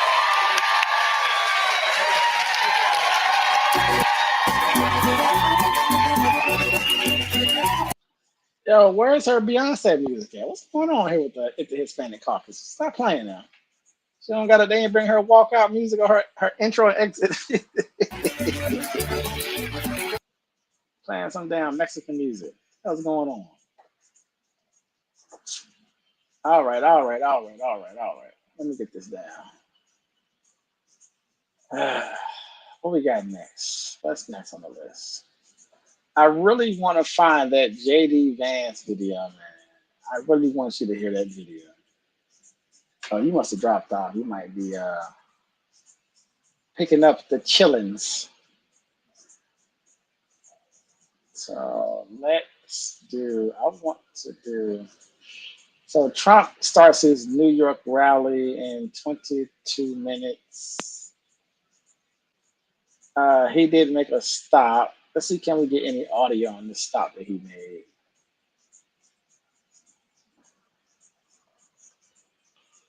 See what Trump is doing since he's been shot at basically twice. They're playing politics, one or the other, but it was a big cut. Mr. President, any reaction to the Teamsters' decision not to endorse? No, they were. It's a great honor. They're not going to endorse the Democrats. That's a big thing. And this is the first time in, I guess, 50, 60 years that that's happened. Democrats automatically have the Teamsters. They took a vote, and I guess I was at 60% or more. And that's a great honor. I mean, it's really, I've had a lot of Teamsters work for me, a lot of the concrete trucks. They built all these buildings that you see in New York City, the Teamsters, exclusively Teamsters. I have to say they've done a great job. But the vote of the Teamsters themselves was very high for me. Yeah, monopolized. We don't have access to concrete. Great people. They said we can't endorse the Democrats. So I think this is the first time in many decades that they haven't endorsed Democrats. Big difference in those big industrial states, you think? They're going to make a difference? I think it will. Yeah, I think so. The Teamsters carry a lot of weight. The Democrats cannot believe that. And, look, this is, it was always automatic that Democrats get the Teamsters. And they said we were going to endorse the Democrats this year. So that was an honor for me. Mr. Trump, there's a lot of concern about your vulnerability as you golf. Are you going to continue to golf? And have you talked with the Secret Service about upping? Well, we'll look at it and we'll do what the Secret Service wants. You don't want to ever be curtailed because of, the crazy people out there, the bad people, crazy people, whatever you want to call them. So we'll let the Secret Service determine that. If they think things are safe, you do it. Like coming to a place like this, it's got to be safe. It's got to be safe. We're going down to Nassau Coliseum where, it's literally been packed. It's been, incredible. They have over 60,000 people for 15 or 16,000 seats. So I look forward to that. But it's always got to be safe. We got some great. You just don't want them dictating to you where you should go and what you should. Do you feel handed in by all the new? No, I don't. I really don't. I just have to lead my life, and I have to make America great again. That's what it's all about. Sir, had a dig about Harris not having biological children. Do you think that that's something that About who? Governor Sanders yesterday had a dig about Harris not having biological children? She's a stepmother but doesn't have biological children. Do you think that's something she should be attacked for? Well, I just don't know anything about it. Really. Thank you. President Trump, thanks for being here.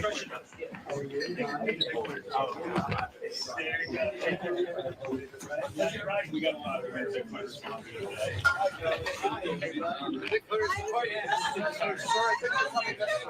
First transaction, right? Amazing. Thank you for that. If you can guide him this way. Oh, boy, is he making a name for himself. Howard's good. He has his own. He'll give you a sign. Okay, I'll sign it.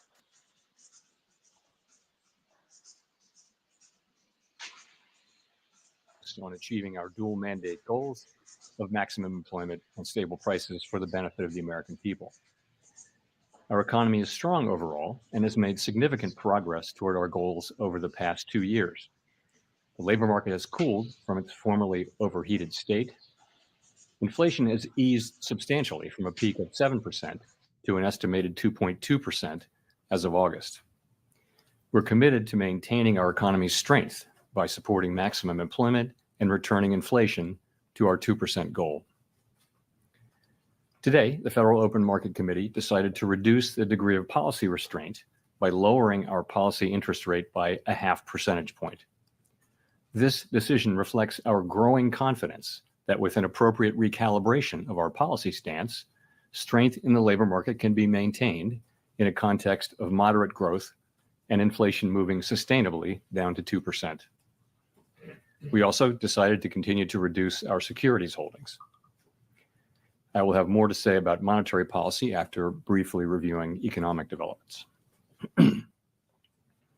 Recent indicators suggest that economic activity has continued to expand at a solid pace. GDP rose at an annual rate of 2.2% in the first half of the year, and available data point to a roughly similar pace of growth this quarter. Growth of consumer spending has remained resilient, and investment in equipment and intangibles has picked up from its anemic pace last year. In the housing sector, investment fell back in the second quarter after rising strongly in the first. Improving supply conditions have supported resilient demand and the strong performance of the U.S. economy over the past year. In our summary of economic projections, committee participants generally expect GDP growth to remain solid, with a median projection of 2% over the next few years. In the labor market, conditions have continued to cool. Payroll job gains averaged 116,000 per month over the past 3 months, a notable step down from the pace seen earlier in the year. The unemployment rate has moved up but remains low at 4.2%. Nominal wage growth has eased over the past year, and the jobs to workers gap has narrowed. Overall, a broad set of indicators suggest that conditions in the labor market are now less tight than just before the pandemic in 2019. The labor market is not a source of elevated inflationary pressures. The median projection for the unemployment rate in the SEP is 4.4% at the end of this year, 0.4 higher than projected in June. Inflation has eased notably over the past 2 years, but remains above our longer run goal of 2%. Estimates based on the Consumer Price Index and other data indicate that total PCE prices rose 2.2% over the 12 months ending in August, and that excluding the volatile food and energy categories, core PCE prices rose 2.7%. Longer-term inflation expectations appear to remain well anchored, as reflected in a broad range of surveys of households, businesses, and forecasters, as well as measures from financial markets. The median projection in the SEP for total PCE inflation is 2.3% this year and 2.1% next year, somewhat lower than projected in June. Thereafter, the median projection is 2%. Our monetary policy actions are guided by our dual mandate to promote maximum employment and stable prices for the American people.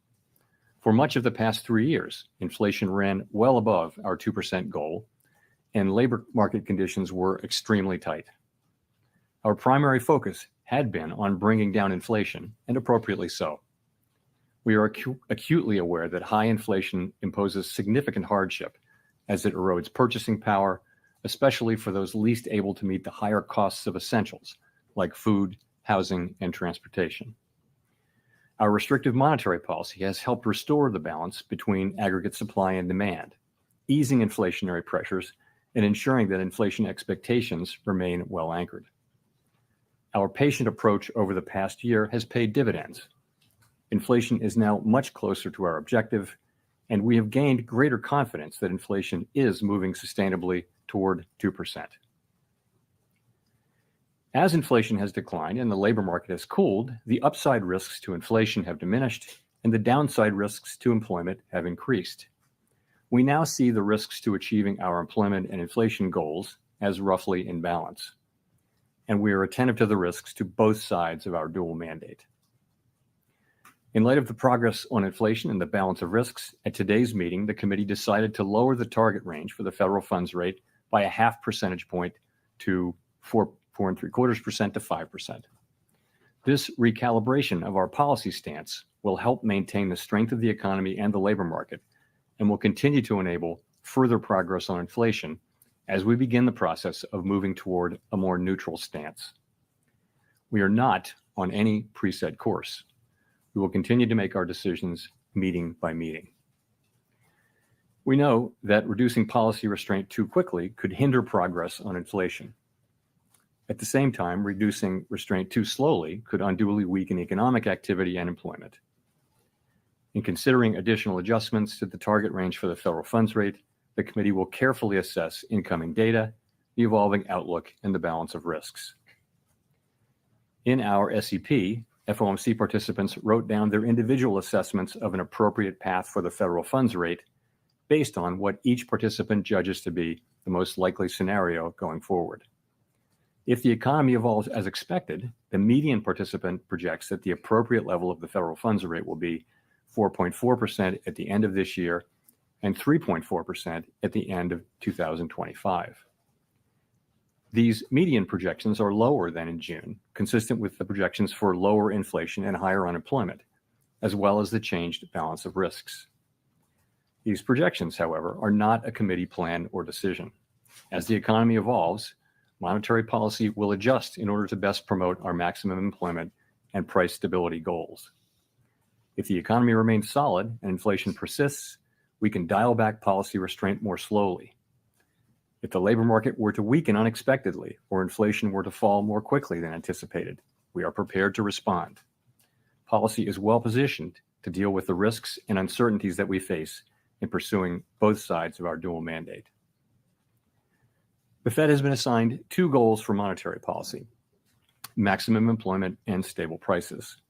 We remain committed to supporting maximum employment, bringing inflation back down to our 2% goal, and keeping longer-term inflation expectations well anchored. Our success in delivering on these goals matters to all Americans. We understand that our actions affect communities, families, and businesses across the country. Everything we do is in service to our public mission. We at the Fed will do everything we can to achieve our maximum employment and price stability goals. Thank you. I look forward to your questions. Steve Leisman, CNBC. Thank you, Mr. Chairman, for taking our questions. In July, you said you weren't necessarily thinking about a 50. You didn't want to be specific, but you said you weren't thinking about a 50. The inflation data last week came out a little firmer than expected. Retail was strong, third quarter GDP running 3%. So what changed and made the committee go 50? And how do you respond to the concerns that perhaps it shows the Fed is more concerned about the labor market? And I guess, should we expect more 50s in the months ahead? And based on what should we make that call? Thank you. So, okay, a lot of questions in there. Let me jump in. Since the last meeting, we have had a lot of data come in. We've had the 2 employment reports, July and August. We've also had 2 inflation reports, including one that came in during blackout.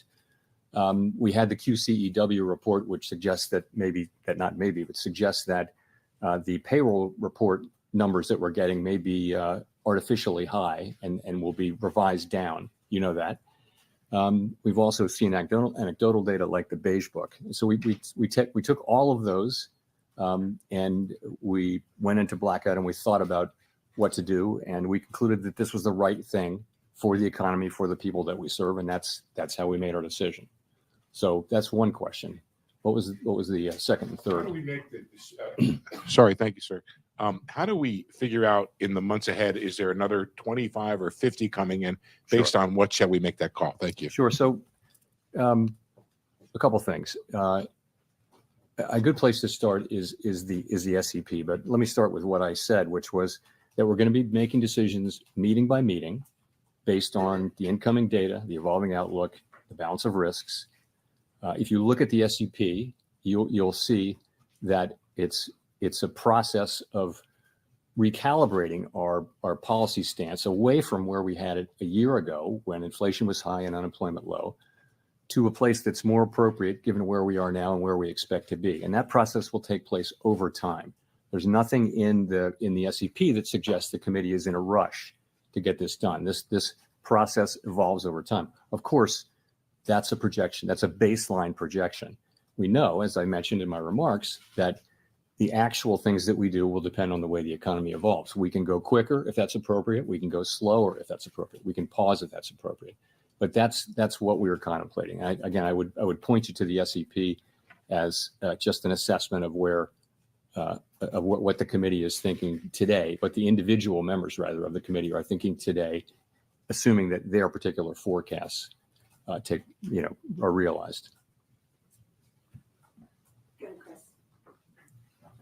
Hi, Chris Rugaber at Associated Press. Thank you. The projections show that the Fed officials expect the Fed funds rate to still be above their estimate of long-run neutral by the end of next year. So does that suggest you see rates as restrictive for that entire period? Does that threaten the weakening of the job market that you said you'd like to avoid? Or does it suggest that maybe people see the short-run neutral as a little bit higher than Thank you. I think the way I would really characterize it is this. I think people write down their estimate, individuals do. I think every single person on the committee, if you ask them what's your level of certainty around that, they would say there's a wide range where that could fall. So I think we don't know. There are model-based approaches and empirically based approaches that estimate what the neutral rate will be at any given time. But realistically, we know it by its works. So that leaves us in a place where we expect in the base case to be continuing to remove restriction, and we'll be looking at the way the economy reacts to that. And that'll be guiding us in our thinking about the question that we're asking at every meeting, which is our policy stance the appropriate one? We know, if you go back, we know that the policy stance we adopted in July of 2023 came at a time when unemployment was 3.5% and inflation was 4.2%. Today, unemployment is up to 4.2%. Inflation's down to a few tenths above 2. So we know that it is time to recalibrate our policy to something that is more appropriate given the progress on inflation and on employment moving to a more sustainable level. So the balance of risks are now even. And this is the beginning of that process. I mentioned the direction of which is toward a sense of neutral. And we'll move as fast or as slow as we think is appropriate in real time. But what you have is our individual accumulation of individual estimates of what that will be in the base case.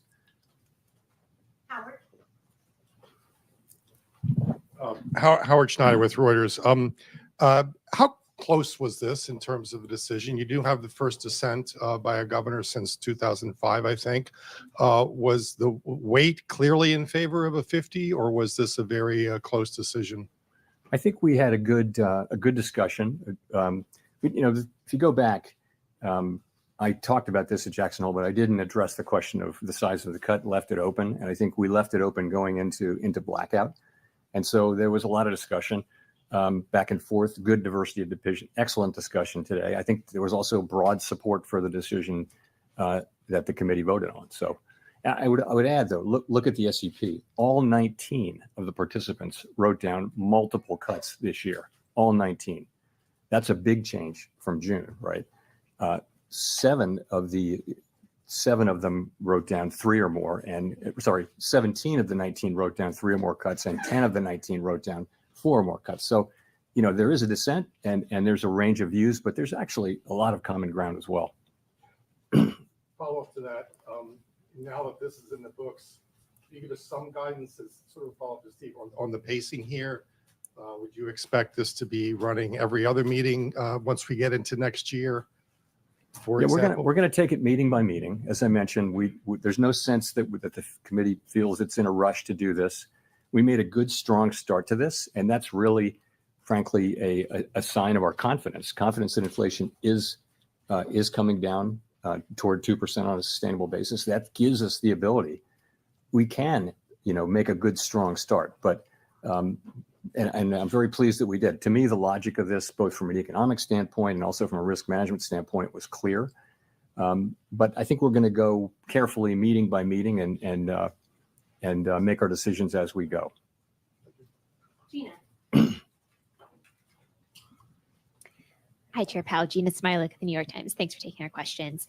You and your colleagues in your economic projections today see the unemployment rate climbing to 4.4% and staying there. Obviously, historically, when the unemployment rate climbs that much over a relatively short period of time, it doesn't typically just stop. It continues increasing. And so I wonder if you can walk us through why you see the labor market stabilizing, sort of what's the mechanism there, and what do you see as the risks? So, again, the labor market is actually in solid condition.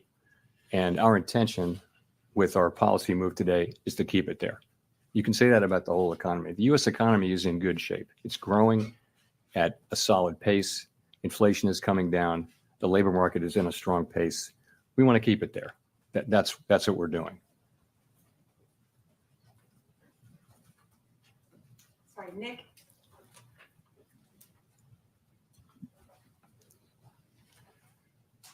Nick Timmeros of the Wall Street Journal. Chair Powell, does today's action constitute a catch-up in action given recent substantial revisions to the employment data? Or is this larger than typical rate cut a function of the elevated nominal level of the policy rate such that an accelerated cadence could be expected to continue? Okay. Multiple questions there. But so I would say we don't think we're behind. We do not think we think this is timely. But I think you can take this as a sign of our commitment not to get behind. So it's a strong move. Sorry, your other question was? Well, is this about what happened in the employment data between this meeting and the last meeting, or is this about the level of the funds rate, the high nominal level of the funds rate relative to what might be expected if you're trying to maintain equilibrium? So I think it's about, we come into this with a policy position that was put in place, as you know, I mentioned in July of 2023, which was a time of high inflation and very low unemployment. We've been very patient about reducing the policy rate. We've waited. Other central banks around the world have cut, many of them several times. We've waited, and I think that patience has really paid dividends in the form of our confidence that inflation is moving sustainably down to 2%. So I think that is what enables us to take this strong move today. I do not think that anyone should look at this and say, "Oh, this is the new pace." You have to think about it in terms of the base case. Of course, what happens will happen. So in the base case, what you see is, look at the SEP. You see cuts moving along. The sense of this is we're recalibrating policy down over time to a more neutral level. And we're moving at the pace that we think is appropriate given developments in the economy in the base case. The economy can develop in a way that would cause us to go faster or slower, but that's what the base case says. And if I could follow up on the balance sheet, in 2019, when you did the mid-cycle adjustment, you ceased the balance sheet runoff. With the larger cut today, should there be any signal inferred about how the committee would approach end state on the balance sheet policy? So in the current situation, reserves have really been stable. They haven't come down. So reserves are still abundant and expected to remain so for some time. As you know, the shrinkage in our balance sheet has really come out of the overnight RRP. So I think what that tells you is we're not thinking about stopping runoff because of this at all. We know that these two things can happen side by side. In a sense, they're both a form of normalization. And so for a time, you can have the balance sheet shrinking, but also be cutting rates. Colby. Thank you, Colby Smith with the Financial Times. Just following up on Gina's question on rising unemployment, is it your view that this is just a function of a normalizing labor market amid improved supply, or is there anything to suggest that something more concerning perhaps is taking place here, given that other metrics of labor demand have softened too? And I guess in direct follow-up to Gina is, why should we not expect a further deterioration in labor market conditions if policy is still restrictive? So I think what we're seeing is clearly labor market conditions have cooled off by any measure, as I talked about in Jackson Hole. And but they're still at a level. The level of those conditions is actually pretty close to what I would call maximum employment. So you're close to mandate, maybe at mandate on that. So what's driving it? Clearly, payroll job creation has moved down over the last few months, and this bears watching. Meant by many other measures, the labor market has returned to or below 2019 levels, which was a very good, strong labor market. But this is more sort of 2018, 17. So the labor market bears close watching, and we'll be giving it that. But ultimately, we believe, with an appropriate recalibration of our policy, that we can continue to see the economy growing, and that will support the labor market. In the meantime, if you look at the growth in economic activity data, retail sales data that we just got, second quarter GDP, all of this indicates an economy that is still growing at a solid pace. So that should also support the labor market over time. So, but again, it bears watching, and we're watching. And just on the point about starting to see rising layoffs, if that were to happen, wouldn't the committee already be too late in terms of avoiding a recession? So our plan, of course, has been to begin to recalibrate. And as you know, we're not seeing rising claims. We're not seeing rising layoffs. We're not seeing that. And we're not hearing that from companies that's something that's getting ready to happen. So we're not waiting for that, because there is thinking that the time to support the labor market is when it's strong, and not when you begin to see the layoffs. There's some lore on that. So that's the situation we're in. We have, in fact, begun the cutting cycle now, and we'll be watching, and that'll be one of the factors that we consider. Of course, we're going to look at the totality of the data as we make these decisions meeting by meeting. Michael McKee with Bloomberg TV and Radio.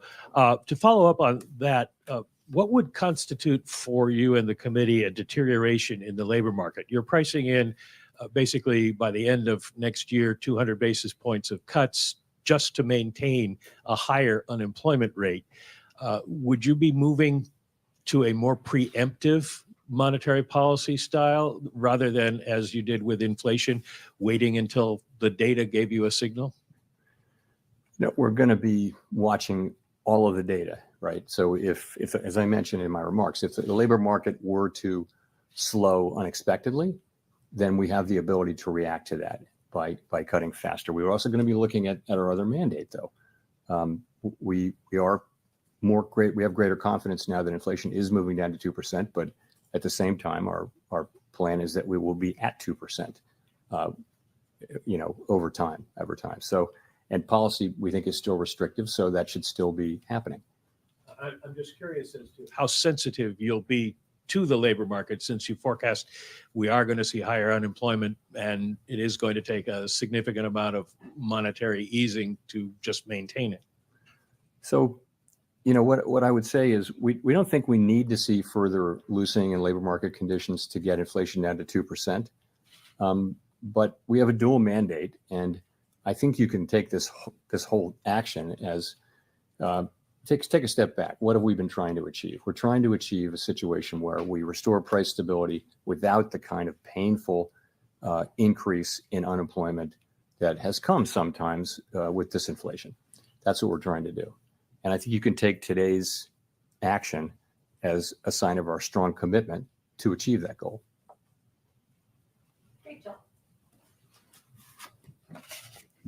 Hi, Chair Powell, Rachel Siegel from the Washington Post. Thanks for taking our questions. You're describing this view that you don't think you're behind when it comes to the job market. Can you walk us through the specific data points that you found to be most helpful in the discussions at this meeting? You've mentioned a couple, but would you be able to walk us through what that dashboard told you as far as what you know about the job market now? Sure. So we'll start with unemployment, which is the single most important one probably. You're at 4.2%.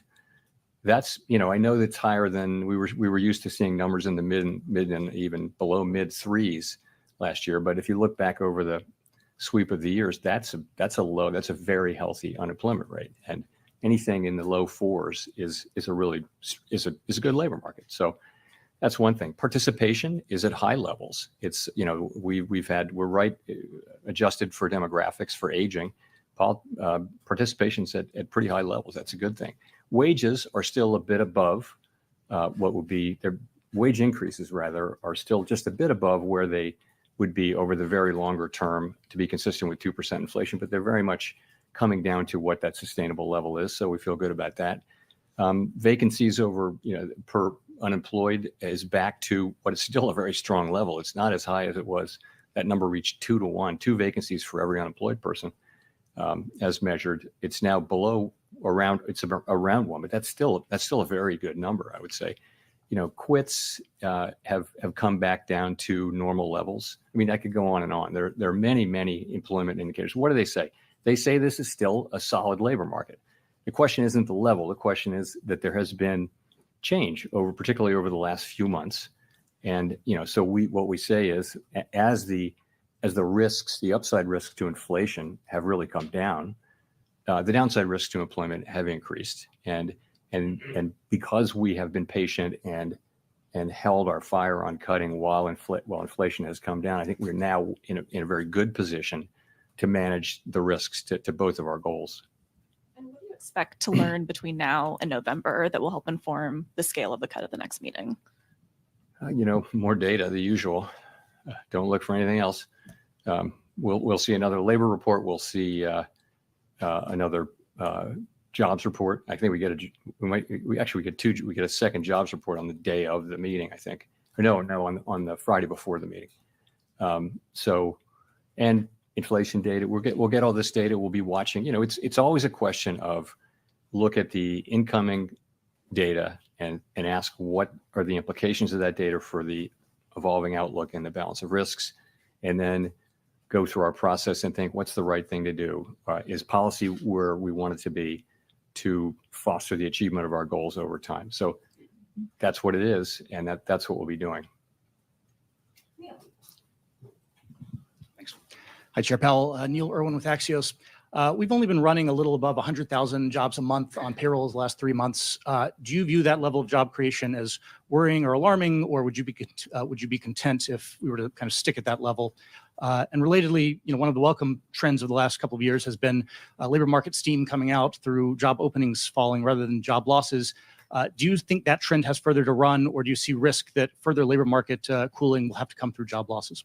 So on the job creation, it depends on the inflows, right? So if you're having millions of people come into the labor force, and you're creating 100,000 jobs, you're going to see unemployment go up.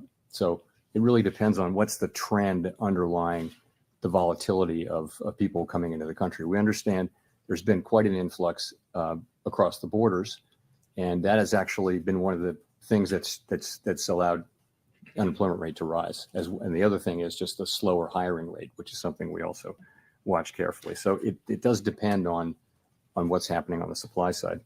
And on the beverage curve question, yes. So we all felt on the committee, not all, but I think everyone on the committee felt that job openings were so elevated that they could fall a long way before you hit the part of the curve where job openings turned into higher unemployment, job loss. And yes, I mean, I think it's hard to know that you can't know these things with great precision, but certainly it appears that we're very close to that point, if not at it, so that further declines in job openings will translate more directly into unemployment.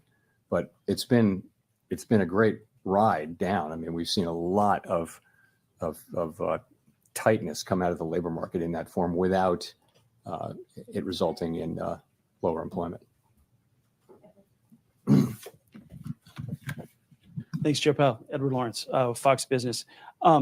So we've heard some speculation that you may be going with the federal funds rate to 3.5%, maybe under 4%. And there's basically an entire generation that has experienced zero or near zero federal funds rate. Now, some think we're heading in that direction again. What's the likelihood that cheap money is now the norm? So this is a question, and you mean after we get through all of this? It's just a great question that we can only speculate about. Intuitively, many people anyway would say we're probably not going back to that era where there were trillions of dollars of sovereign bonds trading at negative rates, long-term bonds trading at negative rates. And it looked like the neutral rate might even be negative. So people were issuing debt at negative rates. It seems that's so far away now. My own sense is that we're not going back to that. But honestly, we're going to find out. But it feels to me and that the neutral rate is probably significantly higher than it was back then. How high is it? I just don't think we know. We only know it by its works. One more. How do you respond to the criticism that will likely come that a deeper rate cut now before the election has some political motivations? Yeah. So this is my fourth presidential election at the Fed, and it's always the same. We're always going into this meeting in particular and asking what's the right thing to do for the people we serve, and we do that, and we make a decision as a group, and then we announce it, and that's always what it is. It's never about anything else. Nothing else is discussed, and I would also point out that the things that we do really affect economic conditions for the most part with a lag.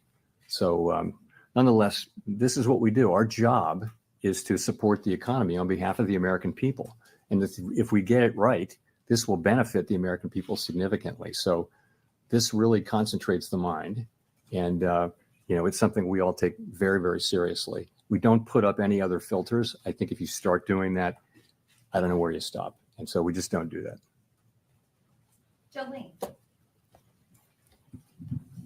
Thank you.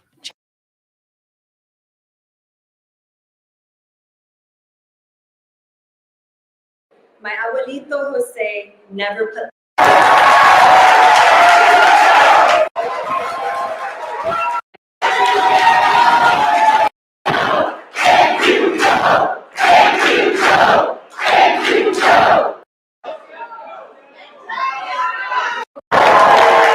Elected officials, not going to go through all. We want to point out something that I heard you say all the time. One of the things that is changing, and you're going to change. The Hispanic community is going to change America even more. 25% of K through 12 children are Hispanic. 25%. I've been saying this for a while. Some of you thought I was exaggerating, but I'm telling you, what's going to happen over the next 10, 12 years is going to change the dynamic of this country in a big way. And by the way, Jessica, thank you for the introduction. She's an actor, producer, advocate, author, and she knows how to build companies. Jessica, if I'm really good, maybe you can get me a job.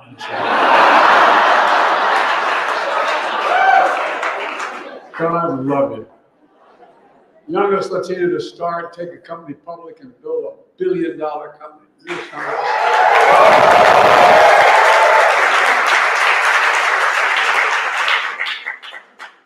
Well, folks, You know, you've done it literally by trying to make life better and safer for other people, safer and healthier for women and children and families. Not only made a successful company and $1 billion company, but you did it for a good reason. You did it not just for the profit, you did it for the people you care about. And it matters. It matters. And you've done it by embracing your heritage, a proud Hispanic heritage that I see in all of you here today. I want to recognize our congressional partners who are here, including Pete, Chair of the House Democratic Caucus, Nanette. Where is Nanette? Nanette's crazy about me now. I'm leaving, so she loves me. Alex in the Senate, retiring CHC chair. Great. There's so many members of CHC members, and I'm looking forward to attending the gala tomorrow night. Also, thank you all for all the public service and educators who are here, artists, innovators, labor leaders, and more who are here today, the members of the most diverse administration in history. I made a commitment when I got elected. I was an administration that looked like America, that tapped into the full talents of our nation, including the incredible Hispanic cabinet members who are here today. Secretary of Education, Cardona, where are you, Secretary?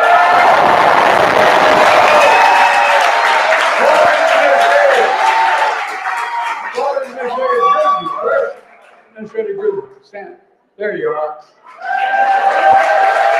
Secretary of Navy, Carlos Totoro. The Navy's here somewhere. Nice, okay, man. Mr. Jose. Thank you. Thank you. The saying goes, you are your ancestors' dream. You know, I think about the courage that so many of you and your ancestors who came to America to start a new life. The nation is more than just a place. You know, we're the most unique nation in American history, in the history of the world. We're the only nation not built on geography, ethnicity, or religion, but based on an idea, not a joke, an idea that we believe all men and women are created equal. Without representation. And everyone deserves to be treated equally throughout their lives. You know, while we've never fully lived up to that, we've never walked away from it either. And we're sure in hell not walking away from it now.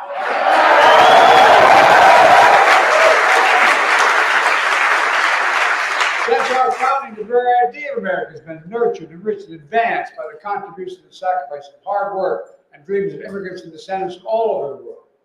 Like so many of your families, like mine and Jill, families from Ireland and Jill's.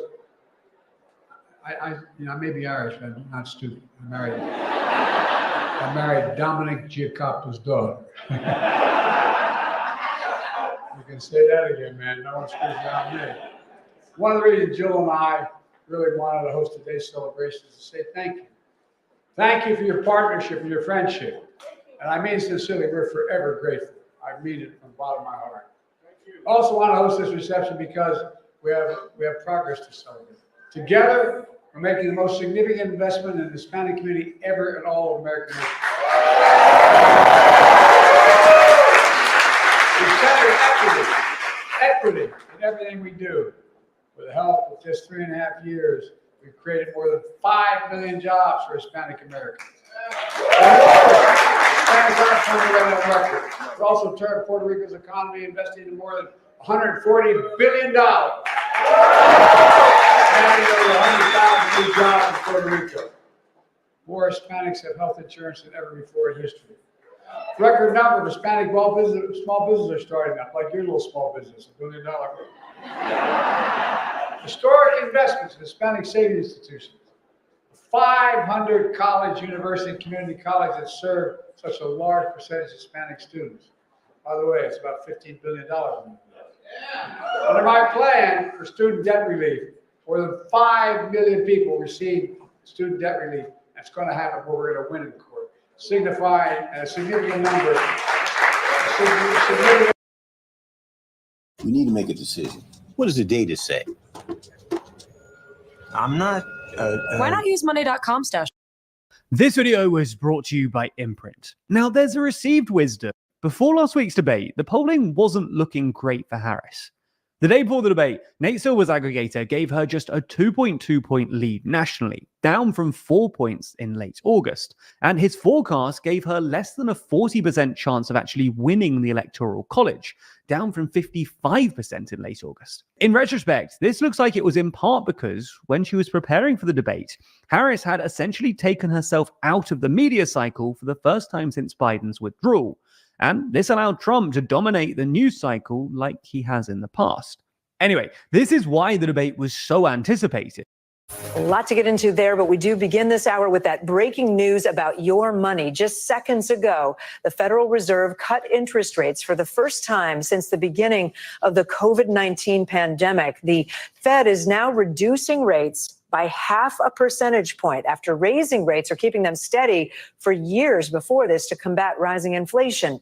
Everyday essentials like food, gas, housing are still expensive, as you know, but the increase in prices in the U.S. has been steadily coming down since inflation peaked about 2 summers ago, prompting this action today. And leading us off this hour, NBC News senior business correspondent Christine Romans, hot off the presses. Yeah. We just got the press release there in our hands.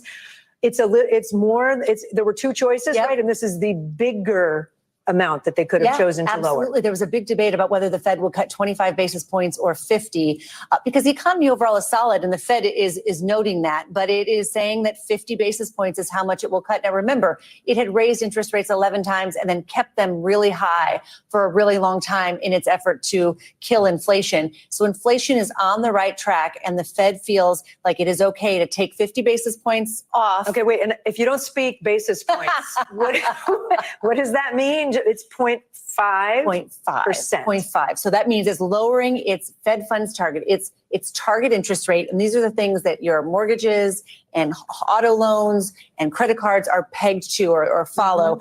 It's dropping that target rate to 4.75% to 5%. So it has a little range. Look at the stock market seems to like it here because it shows that the Fed is being aggressive and trying to protect the job market. We'd heard the Fed chief in recent weeks say that now inflation was less of a problem. And the bigger concern was making sure the rest of the economy, especially the job market, stays strong. So that's why they cut 50. Okay, but does this also signal by going, with a little bit more of a cut, does that signal that there are things they're worried about in our economy? And that'll be the question that Jay Powell will get when he has a press conference in about a half an hour. We'll all ask him that question, every journalist, I'm sure.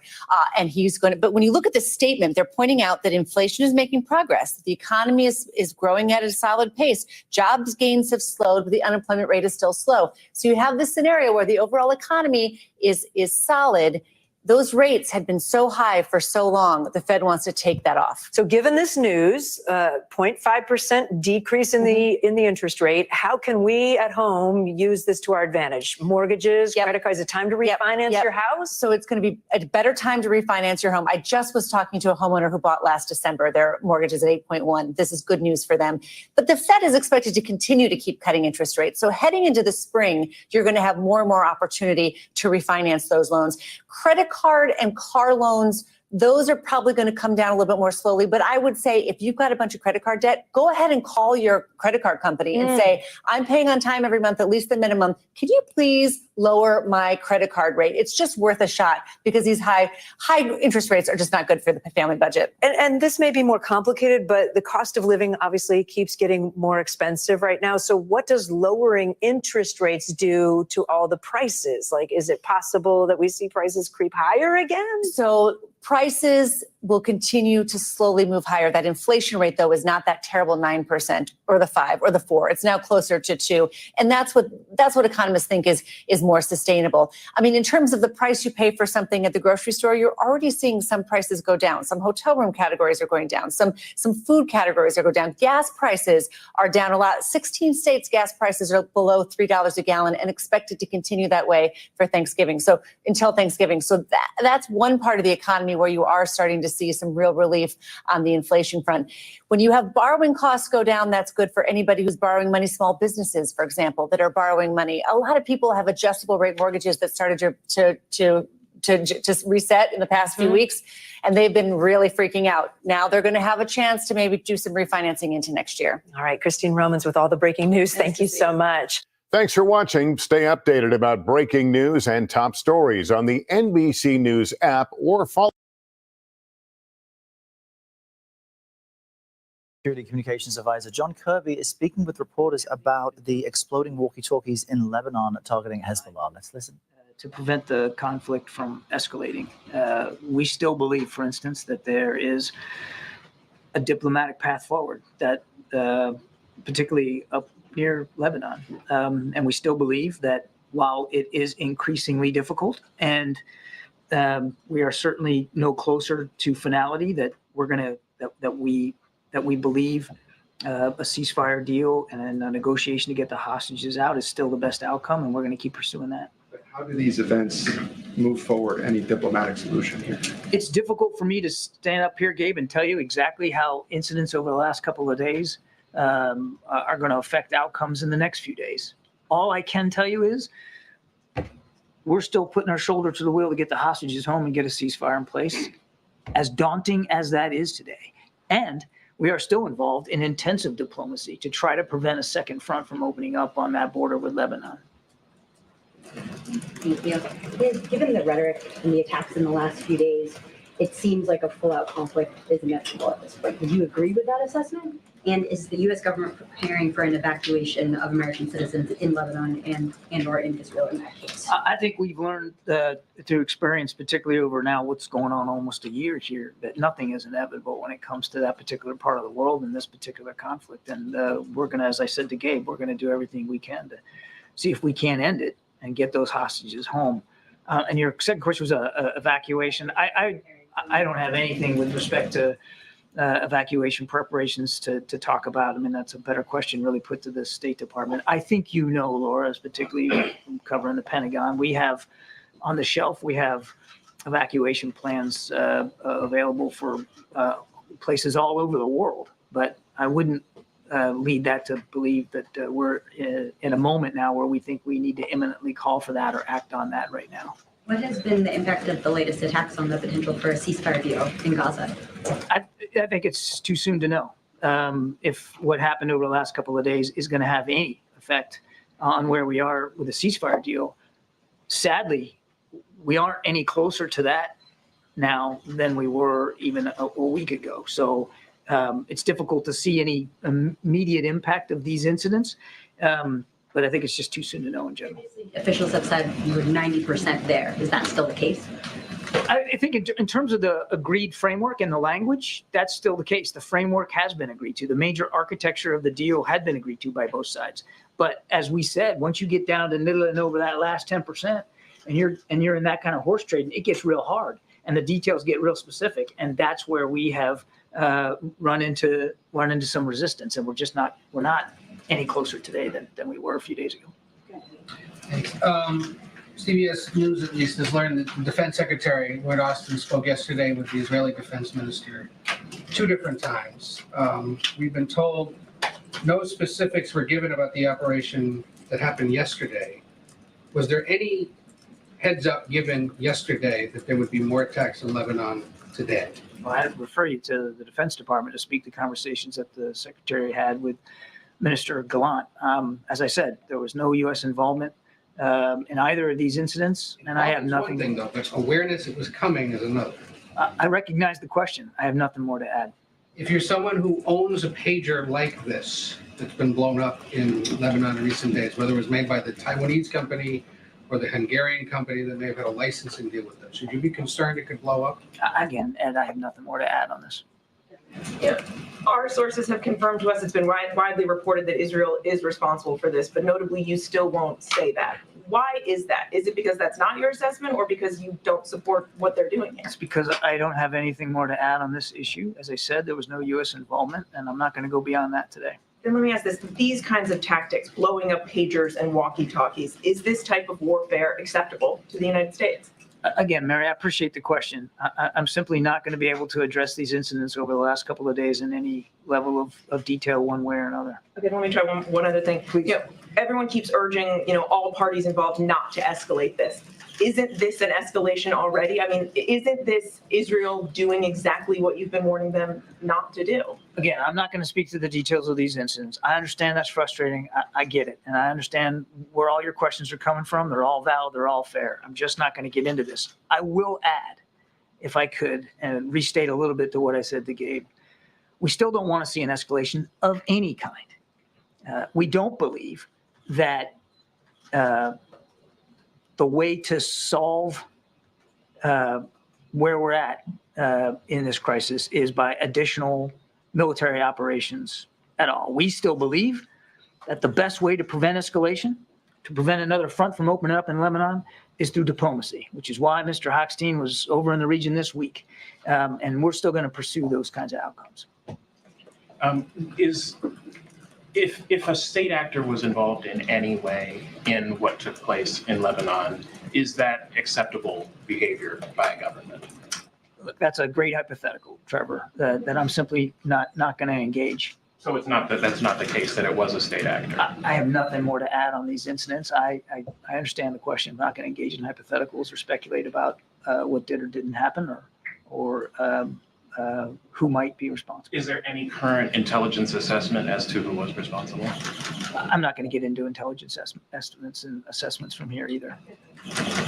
Secretary of State Blinken expressed frustration at the escalations and remarks earlier today, saying it threatens to slow it, to stop a ceasefire deal. Is that the White House's assessment as well, that it's close to being stopped or derailed? Or look, as I said earlier, I think looking at the last couple of days, it's just a little too soon to know what kind of impact those incidents are going to have in the region writ large, particularly when it comes to the tensions up at the border with Lebanon. On the ceasefire deal and trying to get both sides back to the table, we're still working at that. Nothing's changed. We're still trying to get that done. We understand that even before the incidents of the last couple of days, doing that was real hard, that there wasn't a lot of momentum to be had there or inertia. We recognize that, but we're still working to try to see if we can get that done, because we still believe the best way to get those hostages home is through a negotiated arrangement. On the tensions with Lebanon, again, too soon to know what these incidents are going to mean to the already high tensions between Israel and Hezbollah up at that border, the blue line specifically. All I can tell you is today in Lebanon, a day after Israel remotely detonated Hezbollah's network of pagers. Israel's defense minister today says a new phase of war is beginning and that the center of gravity is moving north, meaning towards Lebanon. The two stunning attacks killed more than a dozen people and injured thousands. Hezbollah is vowing revenge. The group, which while the West designates it as a terrorist organization, is actually also a powerful political party with 13 seats in the Lebanese parliament. Foreign Minister Abdallah Abu Habib was the country's ambassador to the United States, also worked once as the economist at the World Bank, and he is now joining us from Beirut. Welcome to the program, Foreign Minister. What do you think is going on? Pleasure. What do you know is going on? What's happening right now in your country? Well, you described it a little bit, and it is worse than one can say. There are a lot of people who were being killed, and a lot of people injured, and a lot of them maimed for good, so it's a very hard situation. And I don't know what's Israel's intention. I don't think they can return their those refugees who went from their villages in the north in this way, because Israel was in Lebanon and had to run away in Lebanon. Of course, they stayed 22 years, but there were too many killings of Israelis there. So I don't think Israel would want to occupy South Lebanon again, because this time the resistance is stronger than it was in the past. So I really don't understand the Israelis, because if they want to go to get back their people to the north, those who were displaced to the north, to their villages and settlements, they have to negotiate. And they have to negotiate with the Lebanese government through mediators like the Americans as well. So have there been any negotiations, before I get to the nitty-gritty of the exploding walkie-talkies, has there been any kind of diplomatic attempt? Because Hezbollah obviously also got into this war after October 7th in support of Hamas. So there's been an ongoing exchange of fire between the two sides for nearly a year now. I don't think that Rusty would be here today if it wasn't for the farmer's dog. He was always a dry kibble dog because that was all we. That's true. Till October 8th, it would be a year. So, yes, the Americans got involved, the French got involved, UN tries its best as well.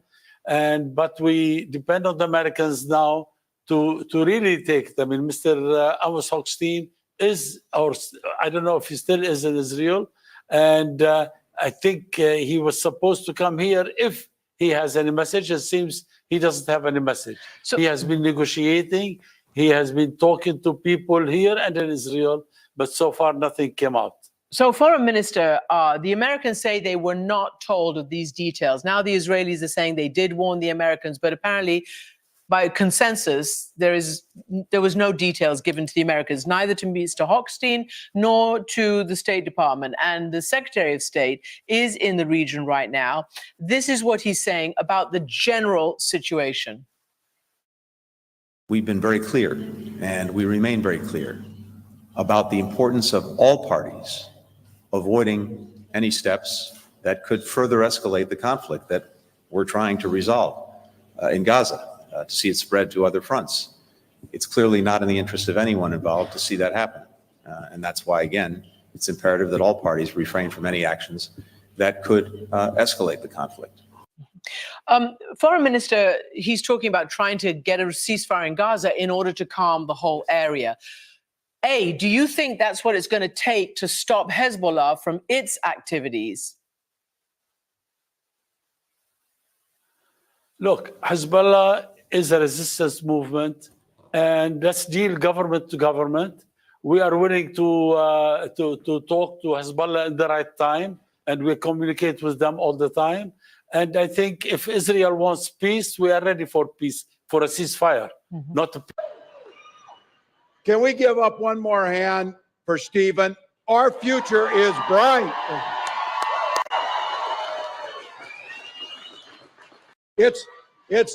It's also pretty clear North Carolina is certainly not going to little rain stop us from making Kamala Harris the next president of the United States.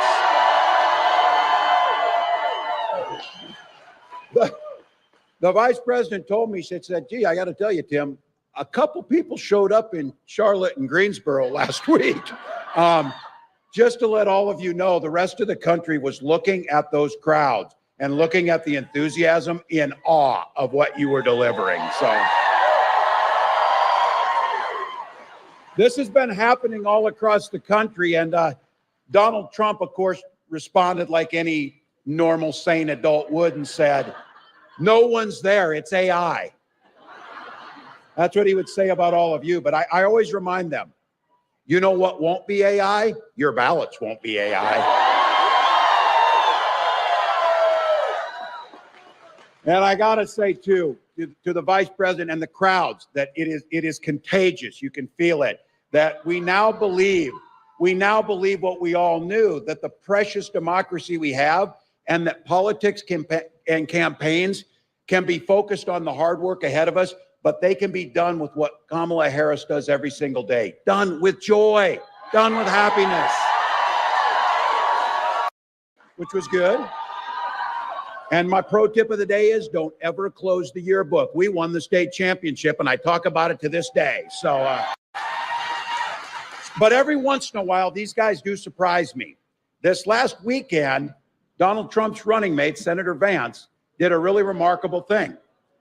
He got called out by a fair and free press that are a part of our democracy and fundamental to the freedoms of this country.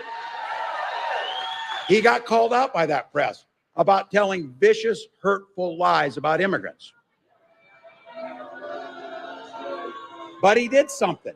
He did something. He told the truth. They asked him if maybe it was an accident or he didn't mean it. No, he said, I admit it. I'm willing to create stories to spread fear to drum up support for us. Now, the only thing amongst this group is no kidding. We've been seeing that for years. Yeah, but at least they admitted it. At least they admitted it. So you got to ask, what other things are they making up stories about? I think you know. I think you know.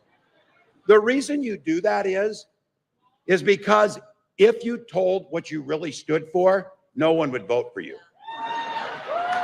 And that includes the folks who think that, because you know you have your neighbors who are out there. Hell, we have them in our families, don't we know?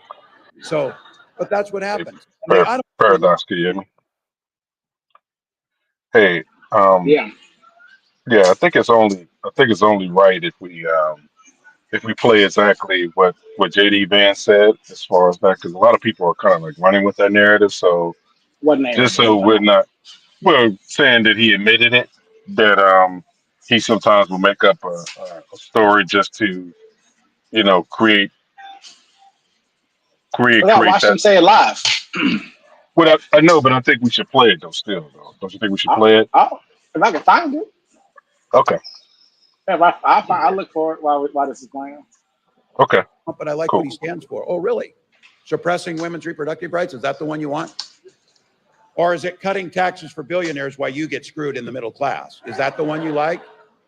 Or is it ignoring real problems, like our children being shot dead in schools? Is it those things or whatever?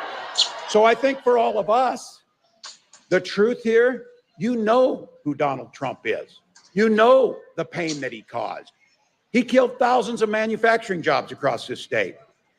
It doesn't matter how many times he tries to rewrite history, that's a fact and you know it. And then he told us that we needed to not have overtime protections for 280,000 North Carolinians. That's $45 million that didn't go into your pockets, but went into the tax cuts for his wealthy buddies. But here's the thing. I think it's important to know where we came from for where it's at. But I know that people are here, and I know that these young people are excited.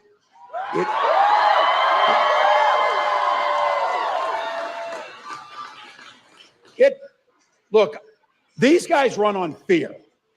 And I know, I supervised the high school lunchroom for about 20 years. It made me an eternal. Saying that, at which Donald Trump repeated on the debate stage, that, and he didn't say anything about the policies that you're talking about. He just said Haitians are eating dogs and cats. Can you affirmatively say now that that is a rumor that has no basis with evidence? I've been trying to talk about the problems in Springfield for months, and the American media ignored it. The American media totally ignored this stuff until Donald Trump and I started talking about cat memes. If I have to, But it if wasn't I have just a to meme, create stories so that the American media actually pays attention to the suffering of the American people, then that's what I'm going to do, Dana. So that the American media actually pays attention to the suffering of the American people, then that if I have to, But it if I wasn't have just a to meme. create stories so that Trump and I start talking about cat memes, if I have to, But it if I wasn't have just a to meme. create stories so that the American media actually pays attention, Trump and I start talking about cat memes. If I have to, But it if I wasn't have just a to meme. create stories, Trump and I start talking about cat memes. If I have to, But it if I wasn't have just a to meme. create stories so that the American media actually pays attention to the suffering of the American people, then that's what I'm going to do, Dana, because you guys are completely letting Kamala Harris coast. You had one interview with her. You talk about Pause it pushing real back quick. against me, Dana. You didn't push back against the fact that she I hope everybody that sees that just kind of get the context of what he's trying to say. Nothing wrong with it, by the way, but you know, hopefully they can see what kind of context was said in and make a choice from there. But yeah, you want to go back, we can go back. Thanks, I appreciate it. That's what they do. It's important to know who they are, but what really inspires people is policies and a vision like Kamala Harris is bringing that's about the future. It's about the future. It's about what we can do together. It's about telling you can do. And she's got the record to prove it. Vice President Harris served in an administration that created 500,000 jobs here in North Carolina in partnership with rural people. Manufacturing jobs coming back home. And something I got to tell you, I served in Congress and then as governor.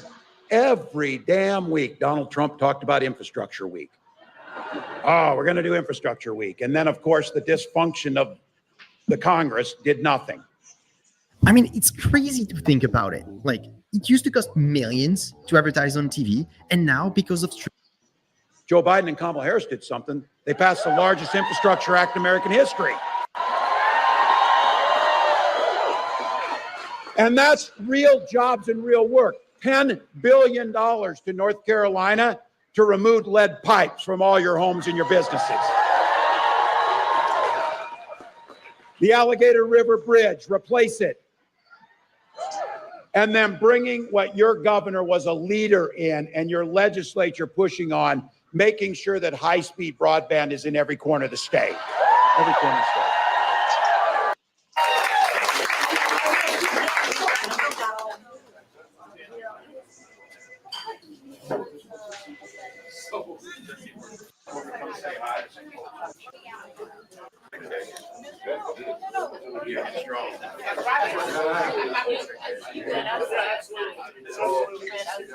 I did not know this fact. They said the last dues-paying union member on a national ticket was Ronald Reagan. Because he was the film actor. But I said as a union member, I promise to not lose my way. I stand with you. I stand with you. So, yeah. Awesome. Thank you.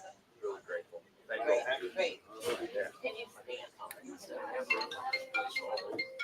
Yeah, legendary. There's only a few that have this kind of like gravitas. Oh yeah. Where's the best way? Well, you go sit. I'll take the photo for you.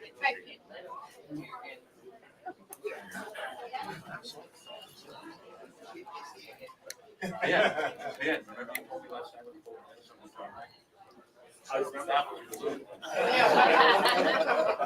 I'll slide in there. Yeah. And then I'm going to go order my midnight special. All right, thank you. I appreciate it. I'm not going to be able to get up.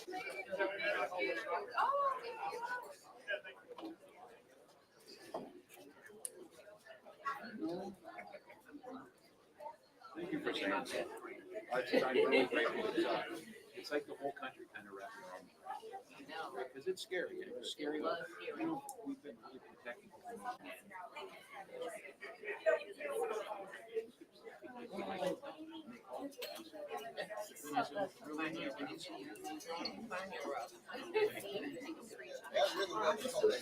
It was a Kodak moment. I was trying to do it. I would really it's all labor. Can we all agree today, though, that they have the best swag right now? I know. No. Excuse me. I know. Thank you so much. Great. Come and say hi to everybody. Thank you for taking time.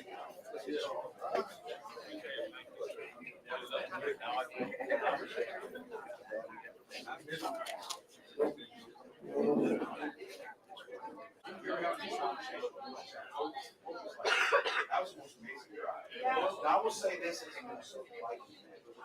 Yes. I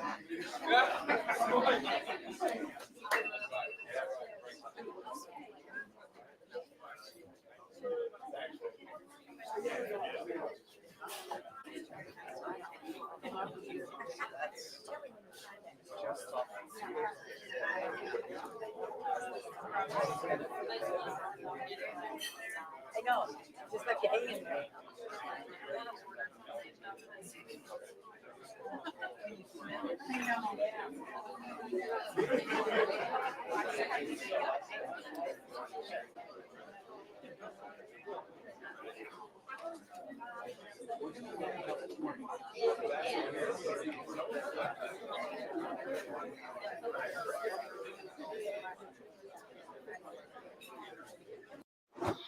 This is the world's first reusable cotton swab.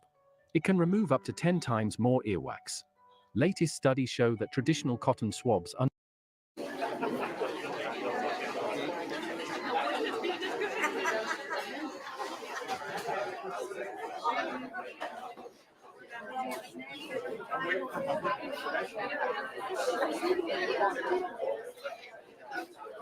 Okay, that's the greatest thing I've seen. Hear this.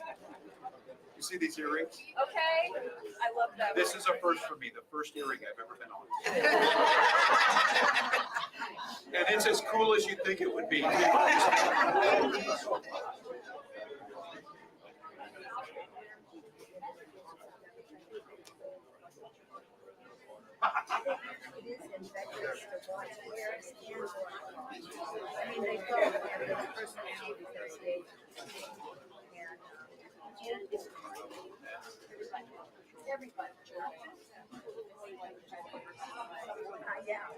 Times, you know what I mean? Yeah. So, and like the phrase, you know, they're eating their dogs. I've been saying that all. Like, we'll just take our dog and like put it somewhere. Where's that? There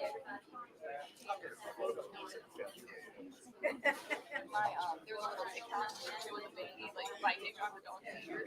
In the background of your thing. I thought that was so cute. Now the baby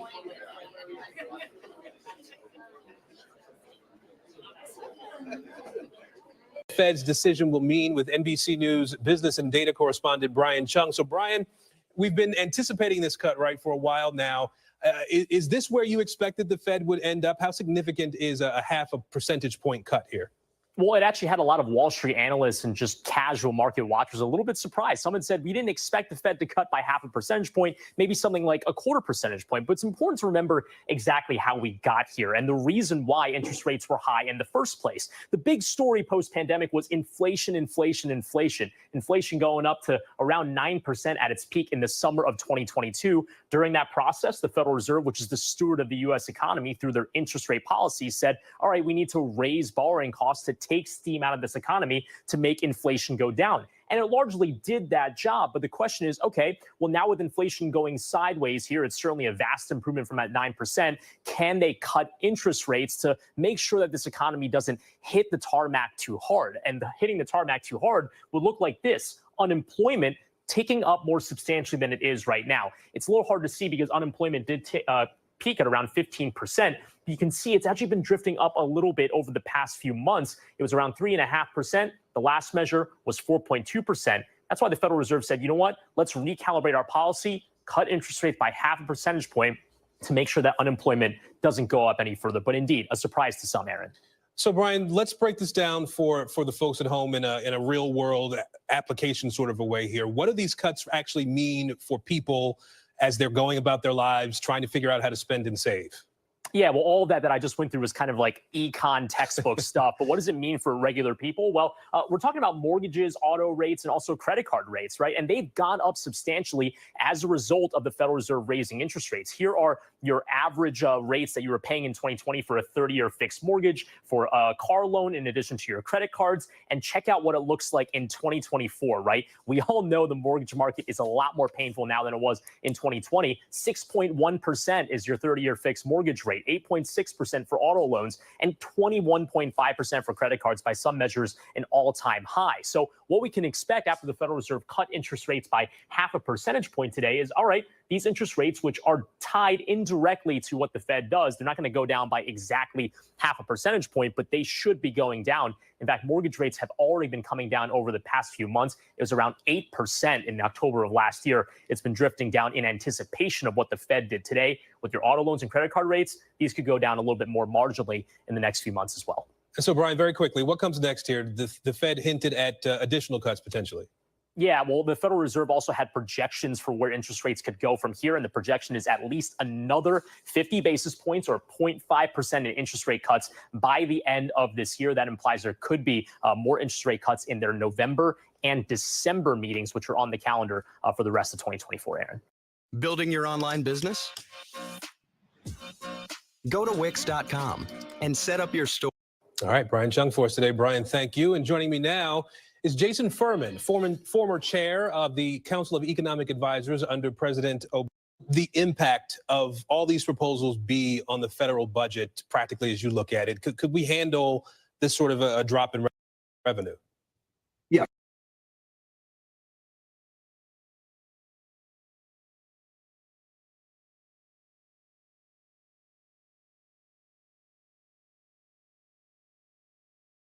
So my math skills aren't good enough to add all that up, but it looks to me like it's over $10 trillion. That is enormous, massive. If you did something like that, you would rekindle a huge amount of inflation. The Fed would have to raise interest rates quite a lot to offset that. Other taxes would probably need to go up. That's somewhere between, sort of fake pandering that's never going to happen is the good case here.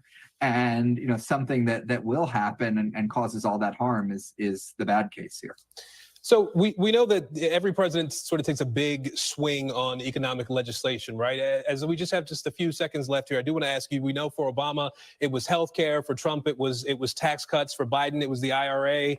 What would you want to see President Harris go big on were she to win the election? If I only got one word, it would be children. That was the part of Biden's agenda he did not get done on a permanent basis.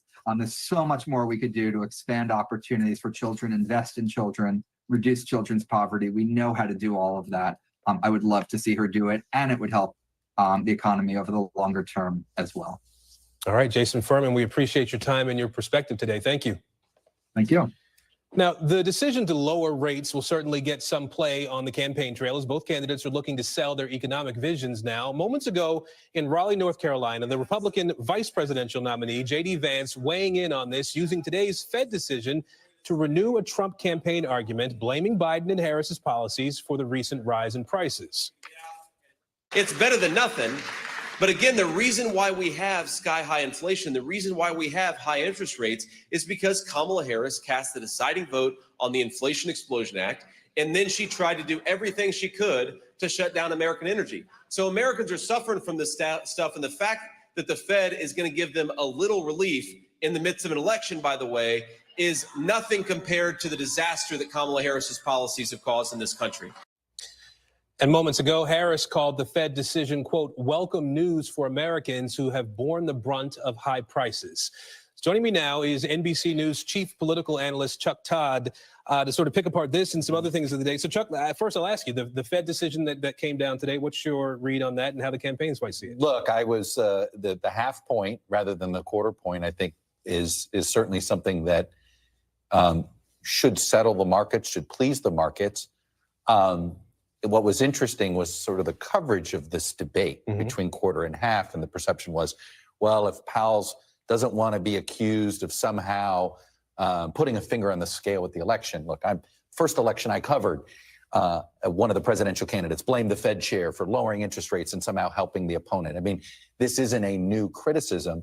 I thought it was very gentle criticism that Vance made there. He made, and oh, by the way, during an election year, sort of implying that maybe this was the case, but I think Powell would have looked like he was being too cautious and too worried about political outcomes if he'd only gone a quarter point here. So this to me looks like, and I've spent a lot of time with Chairman Powell, this looks like more in accordance with how he behaves, not necessarily a political guy. And we should remember he is a Trump appointee. Right, he is. I want to ask you too, the campaigns have been talking about their economic policies and plans, things that have sort of been sweet, right? Dropping these candy for voters. Do you think? No pain at all. Well, and we know that some of these things just won't work in different ways. Do you think voters are enticed by that, or do they sort of see through it?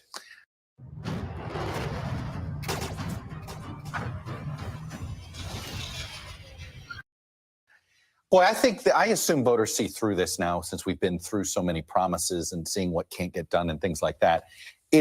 I will say this, I think it's been a bit risky of Harris not to have a lot out there, not to sort of, you asked a fascinating question, because think about this. At this point in a campaign, we normally have an idea of what's the big thing they're going to do. Yeah.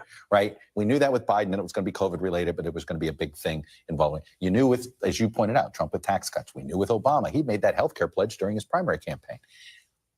What is her first 100 days? What is on day one, I'm going to do X? We know what he's going to try to do on day one. Whether you agree with it or not, there are plans to do that. I think this, and I understand it's very, I'd say a bit risk averse. You put too much paper out there and suddenly you're the center, and she wants to make Trump the story and everything about that. And look, his tariff. And you lose, you go across and shake the hand, and then you're hopeful for the old school, going through places, or a believer someplace.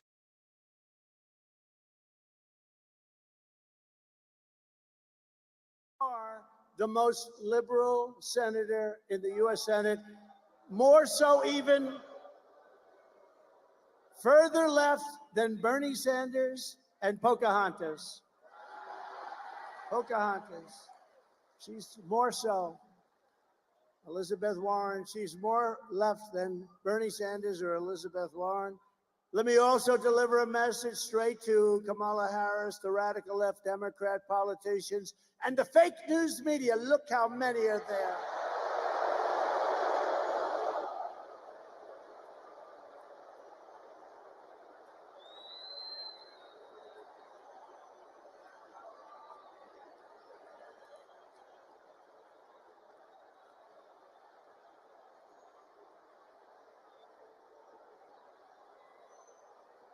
We've got to get our media back in this country. We've got to get them back.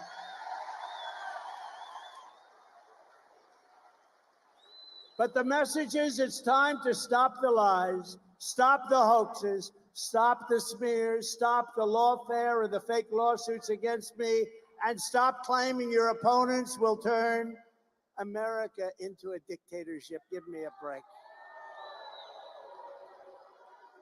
Because the fact is that I'm not a threat to democracy, they are.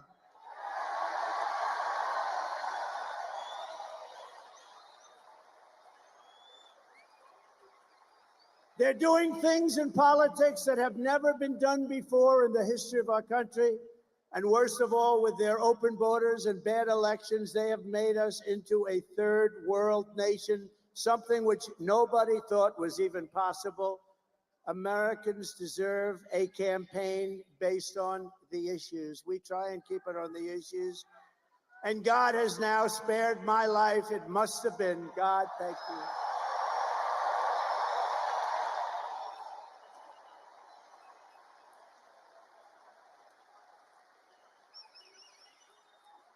Not once, but twice.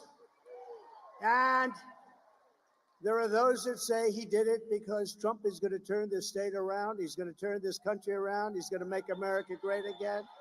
And maybe. And we're going to bring back religion into our country. Bring it back.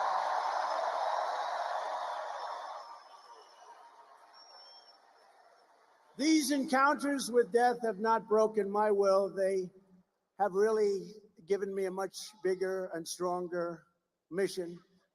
They've only hardened my resolve to use my time on earth to make America great again for all Americans, to put America first, and to put America first. Earlier today, I was honored to receive the endorsement of the rank and file membership of the Teamsters. I love the Teamsters. They delivered all that concrete for those buildings I built in New York. They delivered the big, heavy, most beautiful trucks you've ever seen. They delivered the concrete in all those buildings I built in New York. But, you know, this hasn't happened in so many decades. We won the overwhelming majority of the local chapters and the members, and as a result, the national organization has refused to endorse the Democrat candidate for the first time in many, many decades. And I also want to thank Teamsters President Sean O'Brien, amazing man, and all of the incredible rank and file Teamsters across the country, because this was a surprise. It's automatic.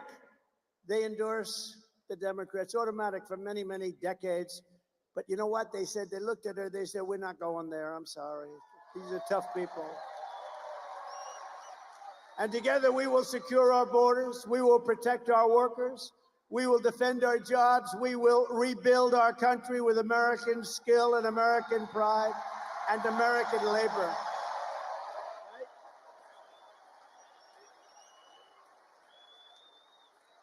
And just as a little side note, We should give them a round, especially because of what they and how they voted today. If they voted the other way, I wouldn't give them a round. But the Teamsters built out this beautiful stadium for tonight's event. Thank you, Teamsters. Thank you. They did a great job. To every hardworking American, whether you live in a red state, a swing state, or a state with a failed Democrat rule, this year we need to elect all Republicans up and down the ballot. We have to clean out and straighten out our country. With your vote, we are going to rescue our country. We are going to rescue our Democrat-run states. We are going to start by saving the great state of New York. Is that good?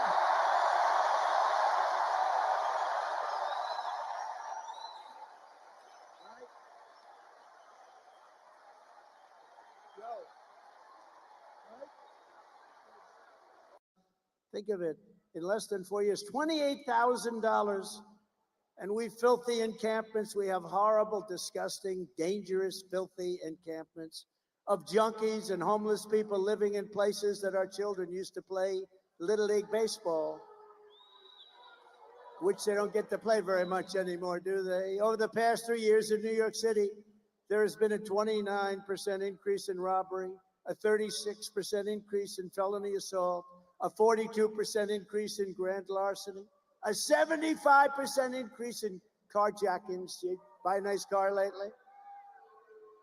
Well, 200 police officers leave the NYPD, New York's finest. I always say, I knew it well. New York's finest. They leave every single month, 200 people a month. Incredible people. They're incredible people. The trains and subways are squalid and unsafe. The median of our highway, all those medians, they spend all that money, they're falling down, they're rotting. Businesses are fleeing. The mobs of illegal migrants are being put up in luxury hotels at your expense, while our great veterans live on the freezing or steaming sidewalks right outside the main entrance to where the migrants enter their hotel. Think of that. Think of it. We have veterans lying on the street, squalid, lying on the street, sometimes freezing, sometimes it's hot, it's summer. And they're looking at people just came into our country, and they're going up to the 17th floor of their suite. How crazy has our country become? And can you imagine what those veterans, when they watch this, must be saying? But listen to this. Can you also imagine what the migrants must be thinking? They're saying, can you believe this? We just came from a place, in many cases, they were in prisons, and now they're living in hotel suites while our veterans are living on the street. And so I say to the people of New York, with crime at record levels, with terrorists and criminals pouring in, and with inflation eating your hearts out, vote for Donald Trump. What the hell do you have to lose? What do you have to lose?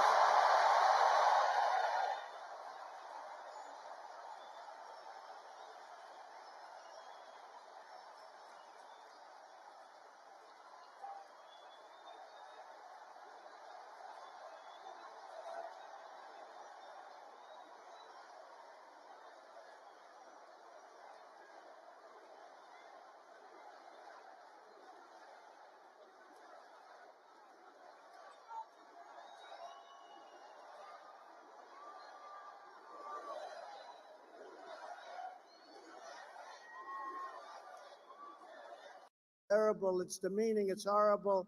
I said, but it's true. You know what happened? The next day, I picked up 10 points with the black population. And now, because of all we've done, we're at the highest level of black support in the history of the Republican Party.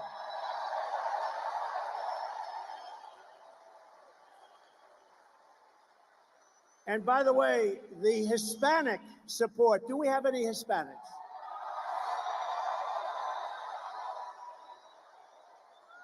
The Hispanic support is off the charts, and they don't know what the hell to do about it. It's off the charts. And we just had some great polling come out. I think the most accurate poll over the last 8 or 9 years was Rasmussen. They just came out with a poll that we're 5 up. We're 5 up. 5 up. We should be 35 up, to be honest with you. But, you know, some people can't break an old habit. That's really what it is. So I say to you, vote for Trump, and I will turn it around very quickly with 4 more years of Kamala Harris. New York State will be like a third world nation if it isn't already. It is. I think it is. With Trump, it's time to work, take care of it. We have to give it a little love, and we have to get the criminals the hell out of there. We will once again support our incredible police officers, New York's finest. A lot of them. You know, I've got the support. To me, this is so important. I think to you, it's every single.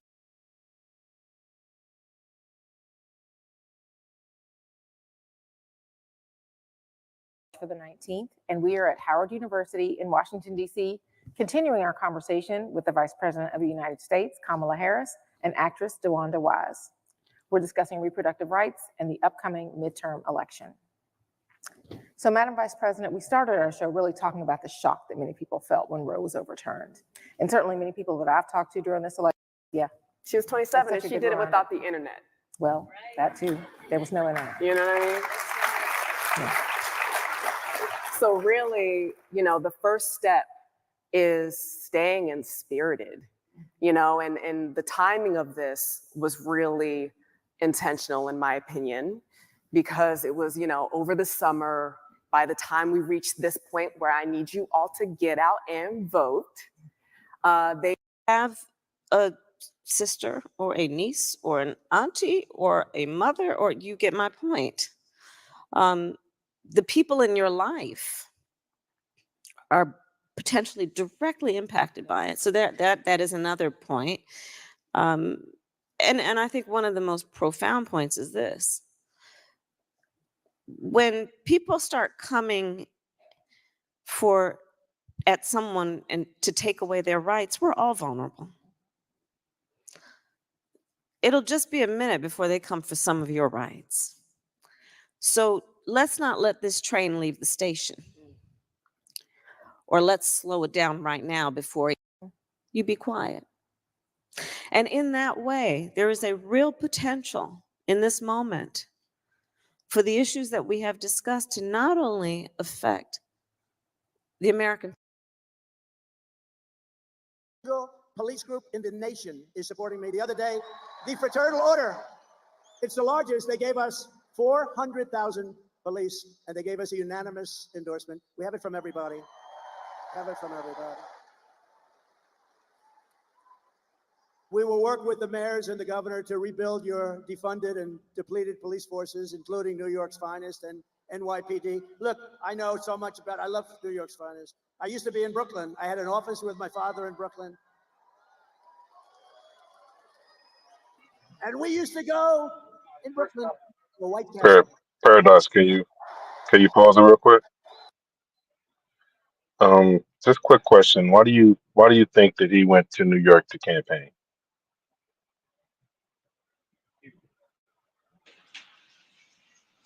The Latin vote.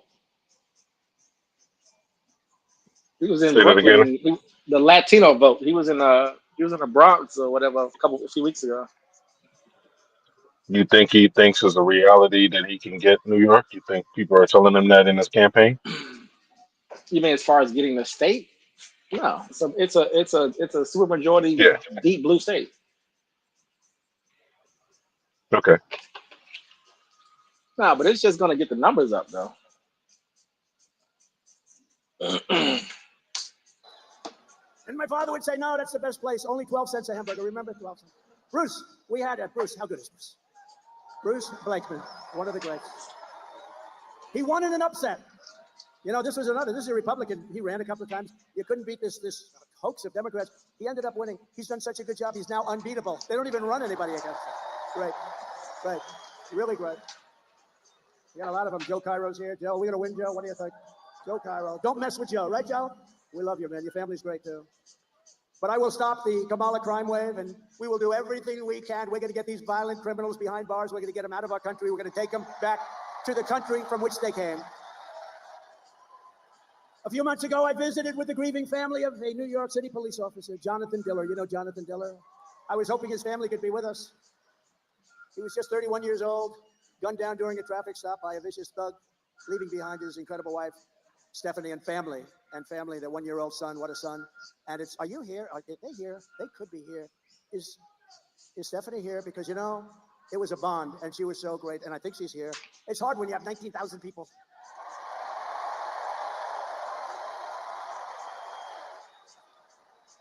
And Stephanie, unlike a lot of my friends, doesn't want adulation. Honestly, what she wants more than that, she wants her husband back. That's what she wants. She doesn't want adulation. I have other friends. You'd find them. I have other friends. If you said their name, they'd be jumping up. Here I am. Here I am. Stephanie doesn't want that. What a great family. What a great family, and what a great guy he was. The criminal charge was savagely murdering Officer Diller, who was previously arrested by the NYPD 21 times, right? 21 times, Bruce. And the accomplice driving the car had been arrested 14 times, but he was actually much worse. He was more vicious. 14 times, but he was actually far more vicious. This is the kind of deadly sanctuary city policies. They will terminate cashless bail, and they will return to proven policing methods like we had under Mayor Rudy Giuliani that made New York City the safest big city in America. Simultaneously, we are going to make life in New York State affordable again. Little word, affordable. A vote for Kamala Harris is a vote for 4 more years of job losses. Yeah, that's impossible. Look at what's happening. Businesses that are fleeing, money draining out of your state, and hundreds of thousands of illegal migrants sucking your public resources dry. You know, I've always heard for 20 years, I've heard that New York City has no money, and yet they're going to spend $3 billion on illegal migrants, and they're not getting it from the federal government. You wonder, they never had money, but they have $3 billion to take care of people that came into our country illegally. Doesn't make sense. But under the Trump economic plan, we will cut your energy prices in half within 12 months. Half, because we have more liquid gold under our... Never seen that, Anthony, before, where they say they're going to raise your taxes. They're going to raise your taxes. Vote for me, I'm going to raise your taxes. Can you believe it? I made a mistake. I shouldn't have done that, because the news will say, vote for me, I'm going to raise it. They're going to say, they're going to attribute it to me. I can't do that. I told our great First Lady I will not be sarcastic anymore. When you joke or when you're sarcastic, the fake news will take a story like that. I'll say, I never said I was going to raise your taxes. Yes. Vote for me, I'll raise your taxes. Kiddingly, kiddingly, kiddingly. These people are the worst. When I imitated Joe Biden because he couldn't get off the stage. So I'd imitate him because he couldn't find the stairs and look around. He finished the speech, the speech would last maybe 3 minutes, maybe a little less than that. And then he'd want to get off the stage, and it always go like this. But you remember, that we're not running against him, we're running against somebody who's actually much worse. Ready? And he'd go like this. And then he'd walk in a different direction. It was the weirdest thing. And Secret Service did a great job. They'd come up in the stage and they'd pull him out. Like today, we have 4 or 5 stairs. You always have 4, 5, 6 stairs. The more it's government owned, the more stairs you have. But you always have a lot. So I said to our great First Lady, who can draw a crowd? Did you watch me tonight on television, First Lady? People love our First Lady out there.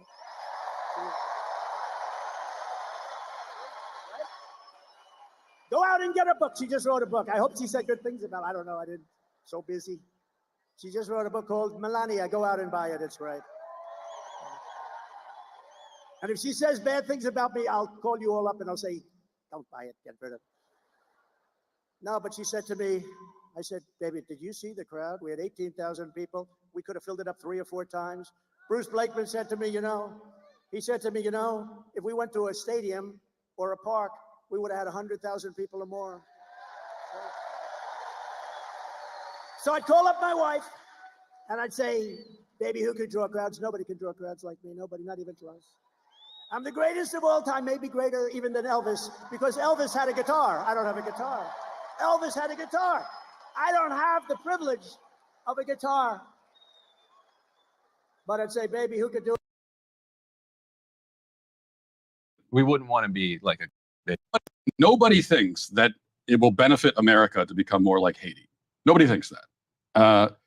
Or I would challenge anyone, if they do think that, to explain how that's the case. Like, in what way could this country be improved by making it more like Haiti? When you look at Haiti, what part of Haiti are you saying to yourself, we need more of that?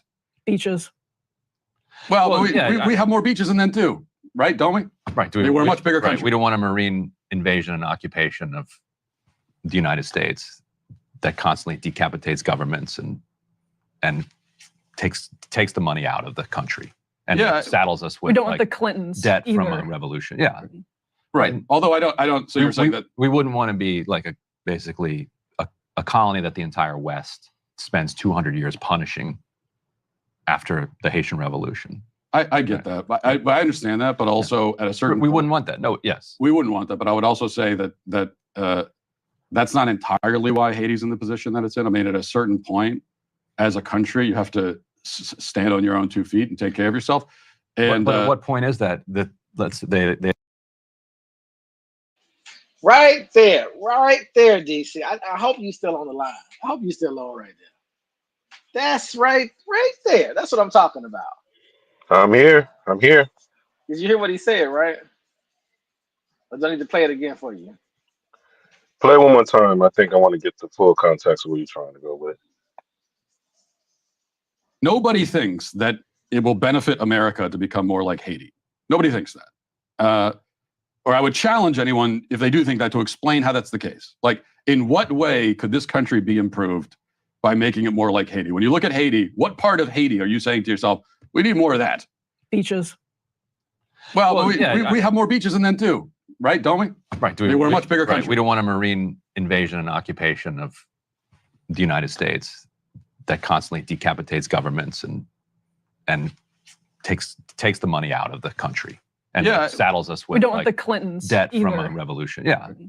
Right. Although I don't. So you're saying that we wouldn't want to be like basically a colony that the entire West spends 200 years punishing after the Haitian Revolution. I get that, but I understand that, but also at a certain we wouldn't want that. No, yes, we wouldn't want that. But I would also say that that's not entirely why Haiti's in the position that it's in. I mean, at a certain point, as a country, you have to stand on your own 2 feet and take care of yourself. And but at what point is that they elect Aristide? Did you hear that part? Did you hear that part, right? Did you hear that part, DC? Yep, I heard it. Yeah, I think that's Matt Walsh, right? Yeah, that's Matt Walsh. But you hear what he said? That's what I was saying about.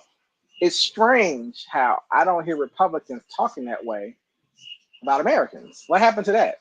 What happened to that conversation? Yeah. That's what I was just saying it yesterday. Remember? Yep. Stand on your own 2 feet. We're not going to worry about what happened in the past. Don't matter. No excuses. Forget the past. I don't care what happened to your family, what you lost, what you got. I don't care about the situations that you're dealing with in these small podunk towns. I don't care that the jobs got outsourced for manufacturing. I don't care that the coal industry is smaller, the steel industry is smaller, the timber industry is smaller. Not our problem. Figure it, right? Isn't that what he's saying? I'm like, we don't say now. I found it. But he's talking about some other country that didn't even Crazy.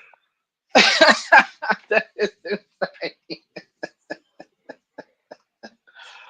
That is insane. Even we overthrow Aristide. Then they elect Jovenel Moïse. Jovenel Moïse has assassinated a bunch of people with American connections, and then we install in 2021.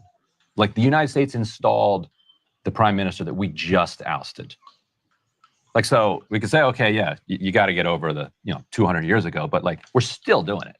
Yeah, I mean, and I'm not in favor of. I'm very non-interventionist in my policies, so I'm not in favor of most of the things that we're doing in other countries. We just made the new government in Haiti in a hotel room in Jamaica, and then we insisted that whatever government we made in Jamaica had to allow Kenyan troops to come in under the flag of the UN in order to go to war with the gangs. Yeah, I'm not interested in. Right. If it were up to me, I'm not interested in doing anything in Haiti. Like let Haiti be Haiti and take care of that. That's sort of my whole point here.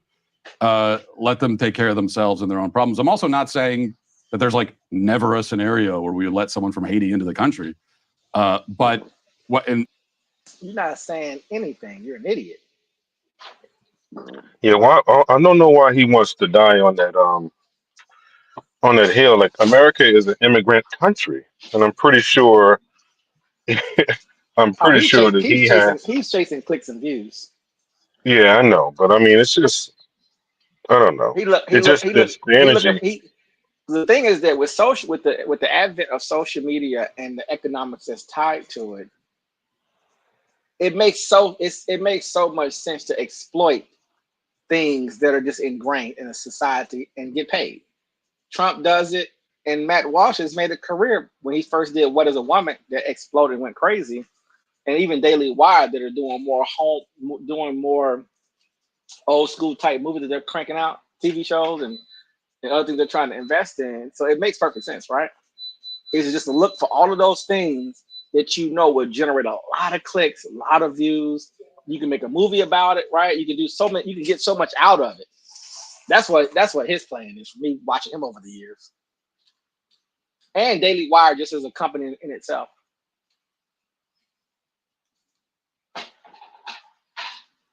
What was you saying about him? No, true, no, true. Yeah, it's an economic end to it, and he has to feed his base too. So it has a ring to it. Oh, it's So it's money driven. familiarity. Yeah, it's familiarity to it. Yeah, for sure. If you watch how they move strategically, ideology only goes so far because it can start to affect your profit margin. So they will adjust their talking points based off of profit and loss. If you watch them close enough.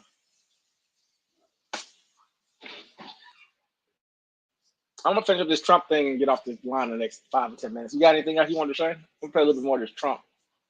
So it's nothing really new he's saying. No, go ahead. I'm not even showing it actually. Let me get back to it.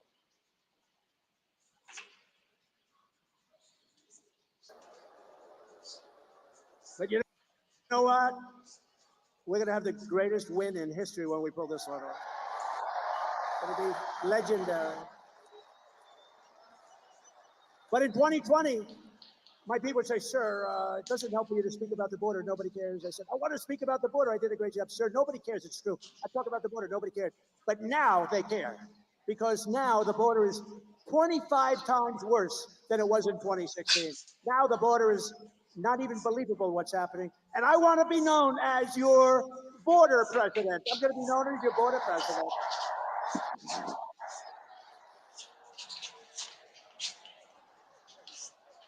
You're going down that hill, boy. We'll be known as your invasion president. Just let them all come in. Let them all come in. Now, we got to save our country. Our country's going down. If you look at what's happening with the Venezuelans taking over, I mean, they're taking over large pieces of real estate in Colorado, and you have a Democrat governor who's petrified of them. He's afraid. I've never seen anything like it, and he doesn't want to talk about it. They've taken over your buildings and your land. You got to do something about it. That wouldn't happen with Bruce Blakeman, I can tell you right now.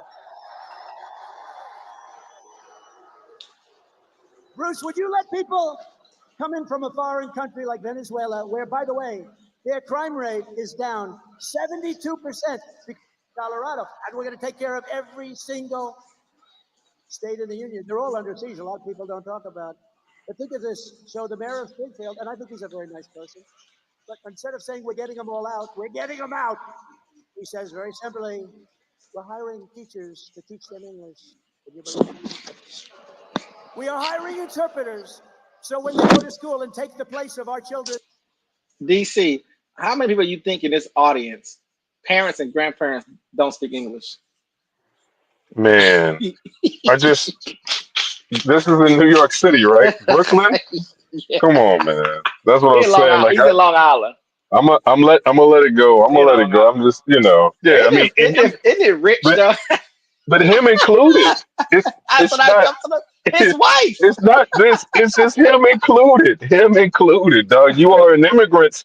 You came out of immigrant womb. English. But not just that though, Paradox.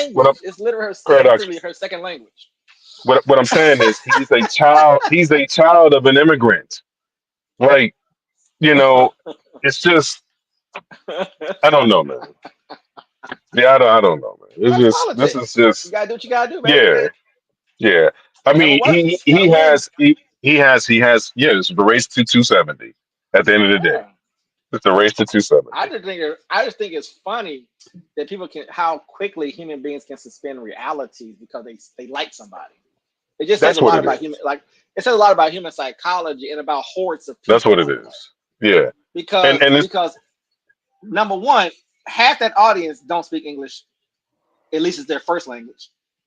90% of their families, English is not their first language, and they don't even half of them probably even speak English in their household. right. That's what's so funny In their about household. suspending that reality. The same thing with JD Vance and his wife, and her being an immigrant, and he's just gonna run, and she had to suck it up and take it.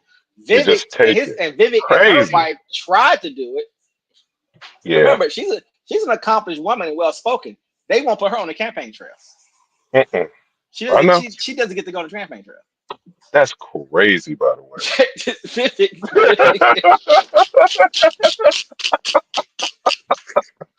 It's not funny, man, but I mean, it sort of is, though. It's not funny, but it is My funny. thing is that but like you said, though, know your place. Democrats let you play with them on the playground. Republicans let you watch them play. That's the reality that you live in. Yeah. It's tough, too, man. Ooh, to try to reconcile that in Not your if you know the brain. truth. Well, what I'm saying is, it's tough when you try to reconcile that in your brain, like you for or against one of the sides without knowing what the actual rules are going in. See, because the argument is going to be, well, they don't love you, well, they don't love you either. So it's just like this back and forth between both dichotomies. The absurdity of it all. Individual, you get to make your own decision, and so like a Michael Steele made a Right. decision. Joe Scarborough individually made a decision. Right. No doubt. And everyone has different tolerance levels in people who actually work in politics and people obviously who watch politics. So in school, right. we have it's an funny interpreter. though. Each one will have a private interpreter. What the hell is wrong with our country? No. We're getting them out of our country. They came in illegally. They're destroying our country. We're getting them out. They're going to be brought back to the country from which. You know what's so funny though? You know why he needs to be president again? And I keep telling you he needs to be president in our country so we can really get it going. Do you know if he becomes president or when he becomes president and he tries to deport everybody, it's gonna bring the country together. But people think it's gonna actually divide the country. But people gonna learn very quickly how powerful this country is when it comes to wanting to protect and save people if he tries to do it on scale. That's just a prediction of mine. If he tries it on scale, watch how quickly states and organizations, you're going to get to see some things go in action. Again, that's in my opinion. If he tries to do anything like that. I just don't see that being I don't see him doing that at all. I see him speaking it, but not doing it. And basically having tough rhetoric and just granting that amnesty at the end of the day. And guess what happened in 2 years if he does it? Republicans lose all their seats. Yeah.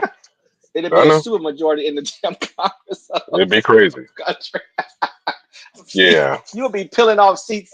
You'll be peeling off seats. And it would be, and that's what I'm saying, like the extreme, it causes extremism in this country. That's what I'm saying. Like it's I get what you're saying too, but it's going to, because we have so many people that are here either by immigration or by post-immigration, right? So it's going to be a strain doing so, putting that the first policy. time. It's in history. It's not the first time. No, it's not the first time, but we are in a different time, though. I would say that we are in a different time. We're in a time where we're more connected. We're more connected. We have more access. We can see more things. We can organize a lot faster. Right. If he tried to deport millions of people, like straight up, not quietly, sneaking, grabbing people one at a time and doing like little ICE invasion and stuff, and he went full blown deportation, invasion type stuff. Do you know how many states would just activate and say, nope, you're not doing it? My point is that people to get to see the American government and state governments in action is my whole point. You saw a little bit of it with the sanctuary cities and the sanctuary states, actually. You'll just see it on a whole nother level. All the legalities, the lawyers, everything. And like you said, I think it would force amnesty was my whole point. I think at that point would force it. They will work to get a bill passed, basically, some kind of way. Oh, I would agree with that. Yeah. Or change Congress. Because Yeah, I again, agree with that. there's a lot of folks who are not activated politically. That would do it, is my whole point. It may be one moment in time or maybe a couple moments in time, but it would happen. That's just a prediction. Because the thing is that the majority, when you break it down, they're not that together. I'll put it that way. It's divided. And so because it's divided, plus the others that'll be at play, they would burn a lot. They would literally burn seats up. And Texas would go blue in 2 years. And Florida would go blue. So you're losing the presidency immediately in 4 years. And you're gonna lose a lot of seats in 2 years. I see it. Can't you see it? I can see it. There's no doubt in my mind. It'll be a massive mistake on the right to do that. You're losing Florida, exactly. You can lose those now. If more folks was activated to vote, you would lose those 2 states right now, actually. Those states are very close. I will protect our country. I will protect our country. Think of it. She will surrender our country. So the Republicans need to be very careful messing around with immigration. Acknowledge that these people have to be taken out, and you start with the stone cold killers, the murderers, the drug dealers. You get them out, and you tell them if they ever come back, big trouble. But let me tell you what you really do. Some of them are so bad you can't take the chance of sending them out because they'll come back. You lock them up, and they're going to be there for a long time. And when they know that, you'll see a whole big difference. As you know, here on Long Island, the open borders policies of Kamala Harris, and it were really her policies, and the communist left, I call it the communist left, have been importing MS-13 gang members by the thousands. I don't know what it is about Long Island, but I took thousands and thousands of gang members out. Do you remember the story? Remember, I came into the presidency, and MS-13 was on my mind because I saw that in Long Island, 2 beautiful young girls were walking to school. They were 16 years old, and an MS lot. Let me tell you, it's peanuts compared to some of them, but it's a lot of money. I said, inform these countries that under no circumstances are they getting any money anymore. They're not getting any money. They are delinquent. They're not allowing us to bring back people that they forced into our country through caravan. So they informed them, and the next day I get to the Oval Office nice and early, and by the wrist and raped them, injured them terribly, very badly. You know about it. In the Bronx, another illegal alien that Kamala Harris set loose into our country approached a 36-year-old woman while pretending to ask her directions. Ma'am, he said, I'd like directions to someplace. Before he wrapped his arms around her throat, pinned her down on a park bench, and raped her all night and beat the hell out of her. And you know what she said? She said, he didn't rape me, he tried to kill me. That was her expression when the police came. And on Coney Island, a place I know well, just weeks ago, 2 migrants, Kamala let in, raped a 46-year-old woman with a knife to her throat. She was badly, badly beaten, probably going to live. For every New Yorker being terrorized by this wave of migrant crime, and I've been talking about migrant crime for 5 years, I said, if you let them in, it's going to be hell. They are vicious, violent criminals that are being let into our country. They're people that their countries who are very smart, they don't want them. That's why all over the world, a lot of people coming from jails out of the Congo in Africa. You know what's funny, DC? I hate to get this one up. But it's interesting nobody has clipped him talking about rape by illegals and tying it to abortion. That is crazy. That's wild right there. I hate to get that one out there to the ether, but I give it out there. I'm shocked that nobody's done that yet. I should get paid for this. Africa. Where do you come from? The Congo. Where in the Congo? We come from jail. What did you do? We will not tell you. They're coming from the Congo. They're coming from Africa. They're coming from the Middle East. They're coming from all over the world. Asia. A lot of it coming from Asia. And what's happening to our country is we're just destroying the fabric of life in our country. Yeah, don't let nobody else. Let all the Africans in, all the Afro-Caribbeans, all the Afro-Mexicans, all the Afro-Brazilians and Ecuadorians. Come on up. And we're not going to take it any longer. And you got to get rid of these people. Give me a shot. You will have a safe New York within 3 months. 3 months.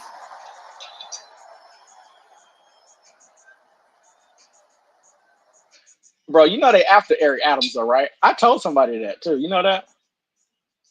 I said he reminds me of people that me and you both know, and I said it don't work. And they are literally trying to get that man to quit, bro. Have you been paying attention to any of that at all? Oh yeah. Oh yeah. Haven't you know? I knew it was coming now. I told people the day I started paying attention to him, I said, "Oh, they're gonna make you mayor? That don't work in this country." Last time I checked, and it's starting to come to a head. For I hope every he New Yorker survives, being though. terrorized by this wave of migrant crime, November 5th will be your liberation day. It's going to be liberation because you are living like hell. You're living a life like hell. I will launch a special task force of elite federal law enforcement people, many of whom I already know, that are tough, and charge them with crushing the MS-13 remnants. You know, the problem is I got them out, and now they come back in. They just walk back in like there's nothing to it. But eliminating MS-13 and every foreign gang and organized criminal network opening up on American soil. They're coming in by the millions, not by the hundreds. They're coming in by the millions. Think of it, probably 21 million people. That's probably a low number. We can do all of this and more, but patriotic New Yorkers must get your asses out to vote. Gotta get out, gotta get out. Harry, get up, Harry. Harry, get your fat ass out of the couch. You're gonna vote for Trump today, Harry. Get up, Harry. Come on, let's go. Let's go, Harry.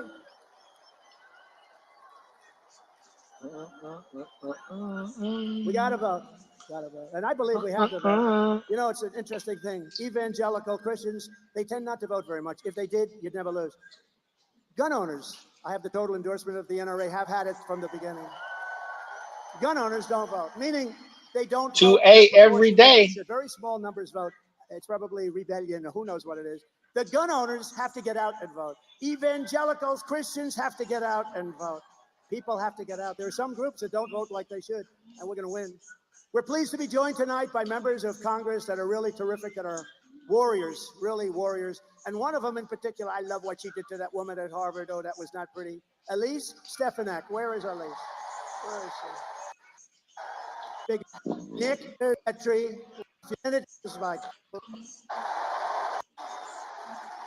He's great.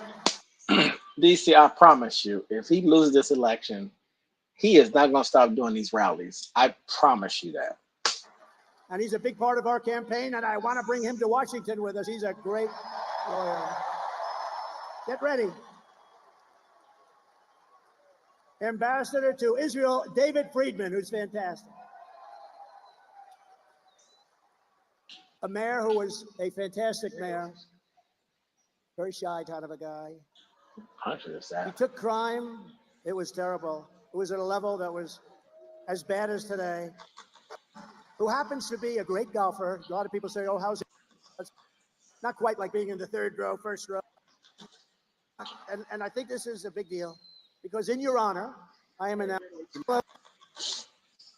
the New Yorkers who created the 9/11 National Memorial Museum really did an amazing job, didn't they? And many of them are here today, and I want to thank them. Great, great gentlemen. Kamala Harris is for wide open borders with terrorists and criminals pouring into our country, more inflation, even higher than the last 4 years, which was a record. She wants to pack the Supreme Court. Think of that one. And today, I heard it all. I thought that justices, election, it's very possible we'll never have another chance. We have to do it. You have to get out. You have to vote. But Kamala vowed to abolish ICE. She supports free health care for illegal aliens. How about that one? You don't get free health care. These are all things that she was for years. Now for the last little while, she's saying, no, I don't really think that was right anymore. 15 different things. She wants mass amnesty and citizenship for all illegals, which means totally bankrupting Social Security and Medicare. She pledged to abolish. Does anybody here have private? $42 billion, not one home. And in the Midwest, you read this, in the Midwest, they built 8 charging stations. That's like a gas pump with a Biden administration. The FBI, the Office of the Director of National Intelligence and Cybersecurity and Infrastructure Security Agency, they just released a report confirming that Iran actors hacked into the Trump campaign's email accounts and in turn sought to give the hack materials to the Biden-Harris campaign. They gave them all of the materials because Biden is working with Iran, and Iran doesn't exactly like me because they were ready to make a deal, except we had an election that was rigged and stolen. And look at what insanity to continue anymore. That's why less than 2 months from now, we are going to tell Kamala that we've had enough. Kamala, you've been a terrible vice president. You will be an even worse president. We're not going to take it anymore, Kamala. Kamala, you're fired. Get out. You're fired.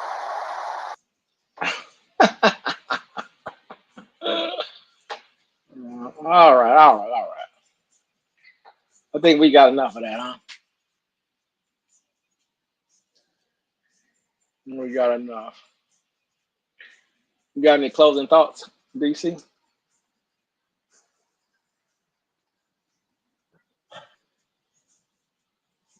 I would just say that,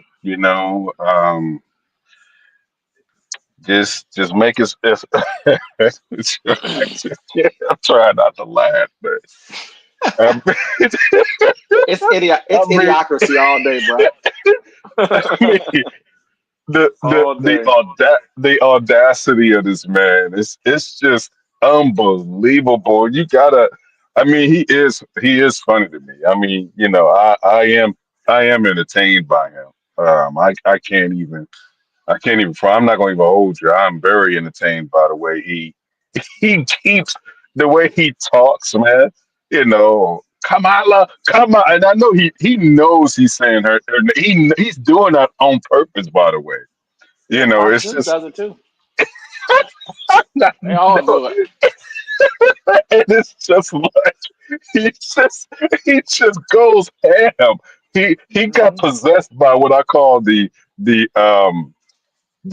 arrogance demon. It just takes over him, and he just goes into full blown mode and it just blows a load all over the audience. And they love it. He loves it, and it's a whole Diddy party in this motherfucker.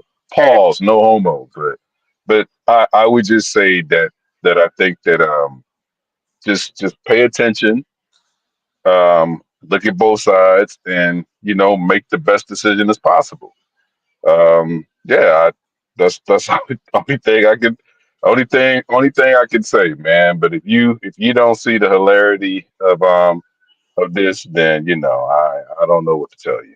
It's crazy, but that's Yep. my final thoughts. We got about 40 something. Man, I cannot believe how fast it's going. It was just 70 It was days. 90 days. Shit, it was 90 days. Yeah, this went Or fast, bro. 95, right? Something like that. 95.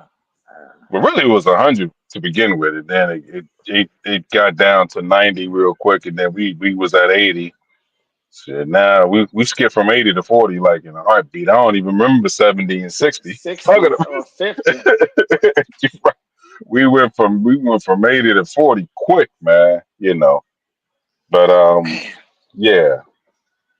So I 40 think days left. 40 something days to go. if I can get a little rest, man, lay down, get a little baby girl squared away to sleep, man. I may have to ask you, see if I can do like a quick show, man. Maybe drop a panel or something, Okay. because you know. But I'll let you know though. Cool. I'll let you know. Cool. I'll be looking out for it. But yeah, All 40 right. some days to go. Make sure you tell your family and friends to register to vote and go out and vote. Early voting, I think, starts in a couple days. I think that 40 is it 45 days? I forget which state. But early voting is coming. So be ready for that. And let's see how it goes down, man. Getting close. Do you feel like you're ready to make a real prediction, or are you gonna wait till like the last 4 or 5? Wait till November 1st. Well, we're gonna do it proper. We're gonna do the map and everything, and I'll pull up the map and do it. But yeah, I think You're it's not very ready to very jump out the close. window yet. No, I think it's very very close still. I think that the map The coming. economy's rolling. Can't mess with that. Well, it's still messed with. You know, that's still something they can attack on. But no, I think Unemployment is too low. Interest rates are too low. You can say whatever you it want to don't say. matter. True. Prices. Well, then they're not running on it. That's how I know it matters. They're not running. The Republicans aren't talking about it. That's Yeah. how I know it matters about it. That's all I'm trying to say. Trust and Yes. believe Yeah. me. Yeah. Trust and believe me. If those numbers were the opposite, they would be running. They would just be talking about that. Well, I want people to really remember what JD Vance said. I would do anything. I would say anything. This is what we're talking about. This is politics at the end of the day. And he basically justified it because he's saying that you guys do the same thing. I'm just basically just doing it for my side. Okay. Then everybody know But where they at. normally candidates don't have to say it. That's what you have operatives for. That's what their job is to spin. He's learning. You know that. He's learning. On the job. I know. On the job training. He's gonna remember. He's gonna remember it. Maybe I shouldn't have said that. He's going to remember some of He these learned that with Trump when he said that I know better now than speaking for him. right. He's doing interviews because he's doing a on lot the of job training. one-on-ones. Yeah, He's doing he a lot is. of one-on-ones. So And you're gonna make a mistake. and it's hit and miss. It's hit and miss. You know, some of them he's doing good. I have seen him hit and miss in some interviews. You know, in the same interview back and forth. But you know, sometimes he get ahead of his skis a little bit. And, you know, he think it's one way, but it's really the other way. you know what I'm saying? So you're not in the echo chamber when you go out into the national stand. He got to realize what the difference is between the two. That's the point. Through people. Yeah, but He he's much doesn't better. have that. He's much He doesn't better than have he that was talent. 60 days ago, 50 days ago. Oh, I agree with that. I agree with that. He still doesn't I have agree with the right.